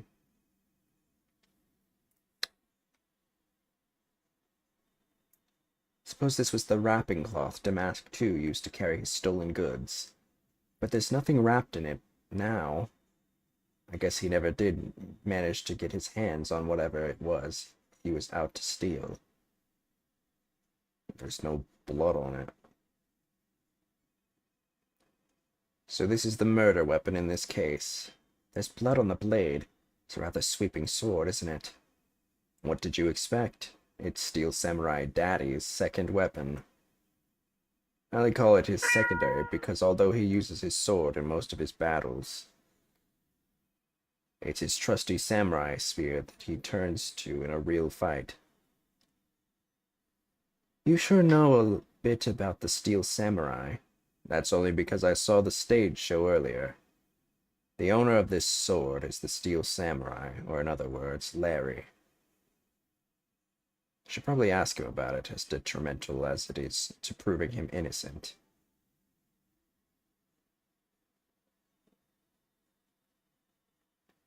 There is not a single shred of fashion sense in Damask's costume. Well, at least I can appreciate the great effort he must have put into making it. You two don't know? You can buy this costume almost anywhere now. Amazon's big these days. It's being sold? Since when?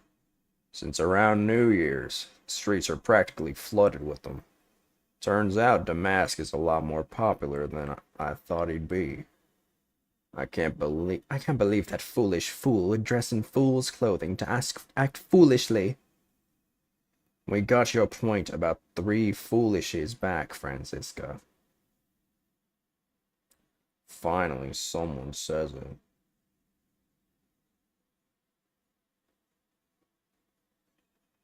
What is he holding? It looks like a piece of paper from a notepad. It appeared that directions on how to reach this room were written by hand. There's something written on the back as well. I'd like you to steal the Primiduct statue in this room. What is that supposed to mean? Who writes a note to themselves like that? If I had to guess from the text, I would say that this is actually a request from someone about what to steal. Just who is the person that requested the theft of the Primiduct statue? I thought the Damask had quit the business. This guy, he's just a copycat using the name. A phony successor. He's just another petty thief. His real identity, he's an out-of-work guy by the name of Kashino. Kashino. sound? Is that Japanese? Is that a Japanese pun?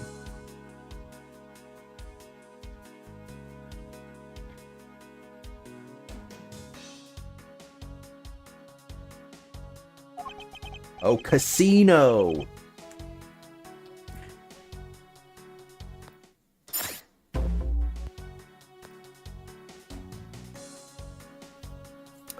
Yeah, it took me a minute. It took me a minute.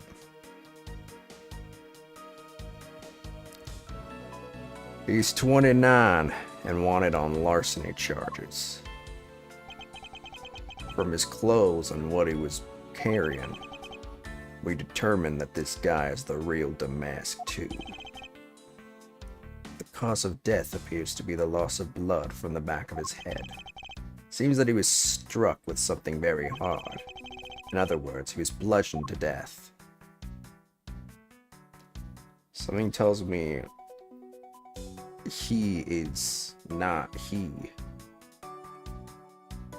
Unless he has some very beautiful lip gloss. I have my thoughts. Because honestly, this is my thing, right? The last case went unresolved with Callisto U. She escaped 7 years ago.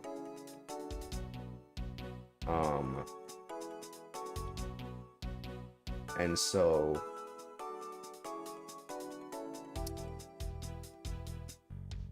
I think she's probably the one in the mask. Because, I mean, if it wasn't her, she's got to come up somehow in this case, right? But I think she's dead. But as for who killed her, I have no idea. Who the fuck is it? Oh. Is this really Kashino? I don't know.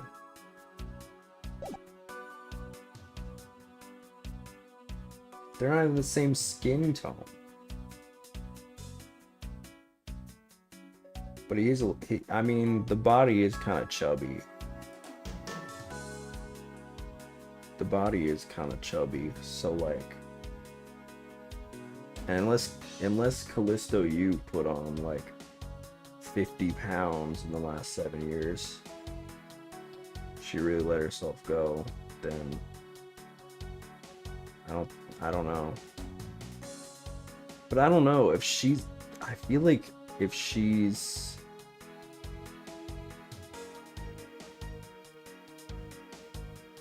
I guess there's a possibility that she wasn't the murderer and also wasn't murdered.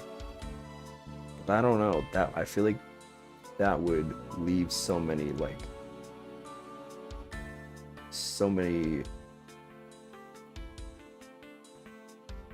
loose ends in the narrative. Like, I definitely think she's gonna come back in this chapter in one way or another. I don't think she's just gonna be like, there definitely has to be some closure with that, unless they're gonna do this, like, I don't know. I feel like it would be weird if they did this in like if they did a two-parter, right, in the second game. I don't know. I don't know what to think.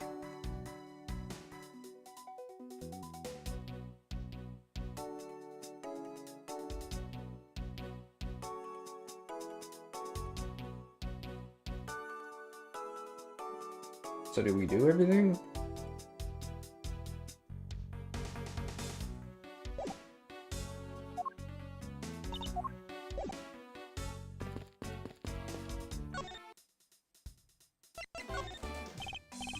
Larry, about the samurai sword that was used as the murder weapon.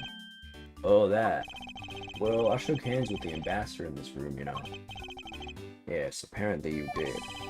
And well, I totally forgot about it and left it behind when I left afterwards. You want to talk about shock? I was the most shocked of all when I heard it killed someone. shocked. Foolish fool looking especially foolish for foolishly stating such a foolish excuse. You forgot to take something that big with you. Who would believe such a tale? Hold it! Sorry, Miss Von Karma, but I believe him. Because if anyone could forget something like that, it would be Larry. AG, you gotta believe me. I just knew that our friendship is something special. Anyway, even if Larry had simply forgotten the sword and left it behind, that in no way clears his name, which means that I will have to prove his innocence from a different angle. Alright, let's see what we got here. One thing. Cool. No, that's great. That's what I wanted. Wait, so what do I do now?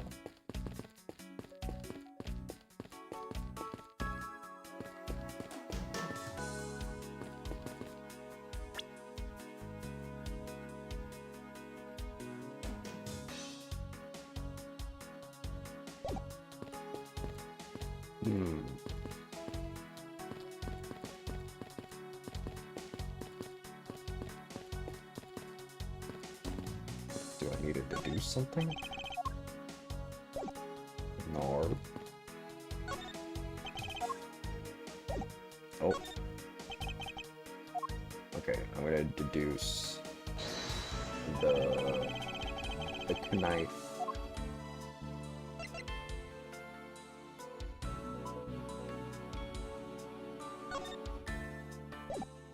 Eureka!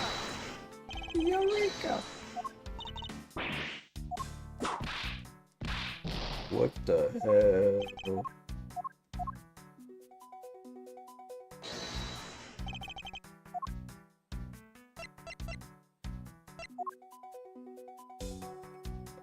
This one? What the hell?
Sometimes I think about how I can just do that.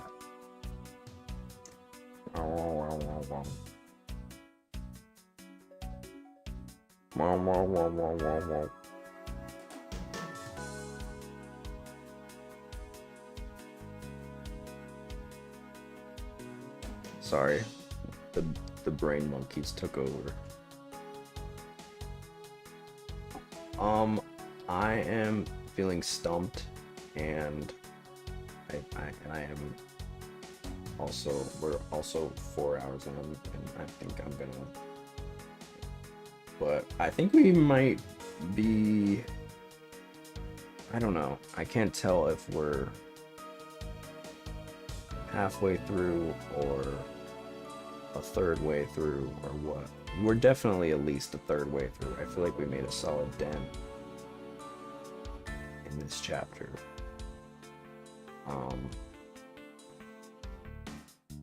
So progress. And once we finish this, we will be doing the sequel. So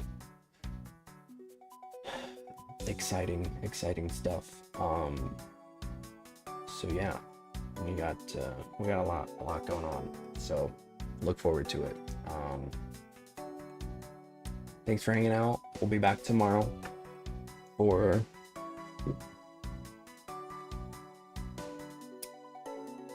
honestly, what have we not played the most recently? Probably Life is Strange. We might start Life is Strange 2 tomorrow. I think that's what might happen. Either Life is Strange. We're starting a lot of sequels today, or this week. Life is Strange 2, Kingdom Hearts 2, Ace Attorney Investigations 2, and Pokemon Unbound. That's currently what we're doing. And we'll get back into... I know, we still have to finish...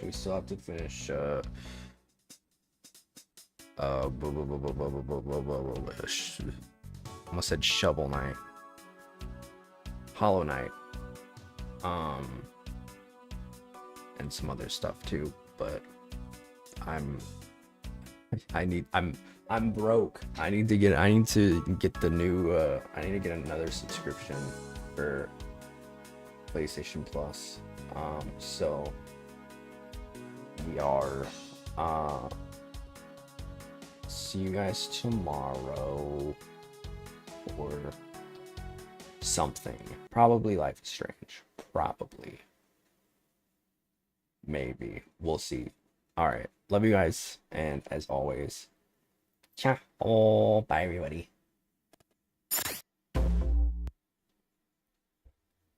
Ba, ba, ba, ba.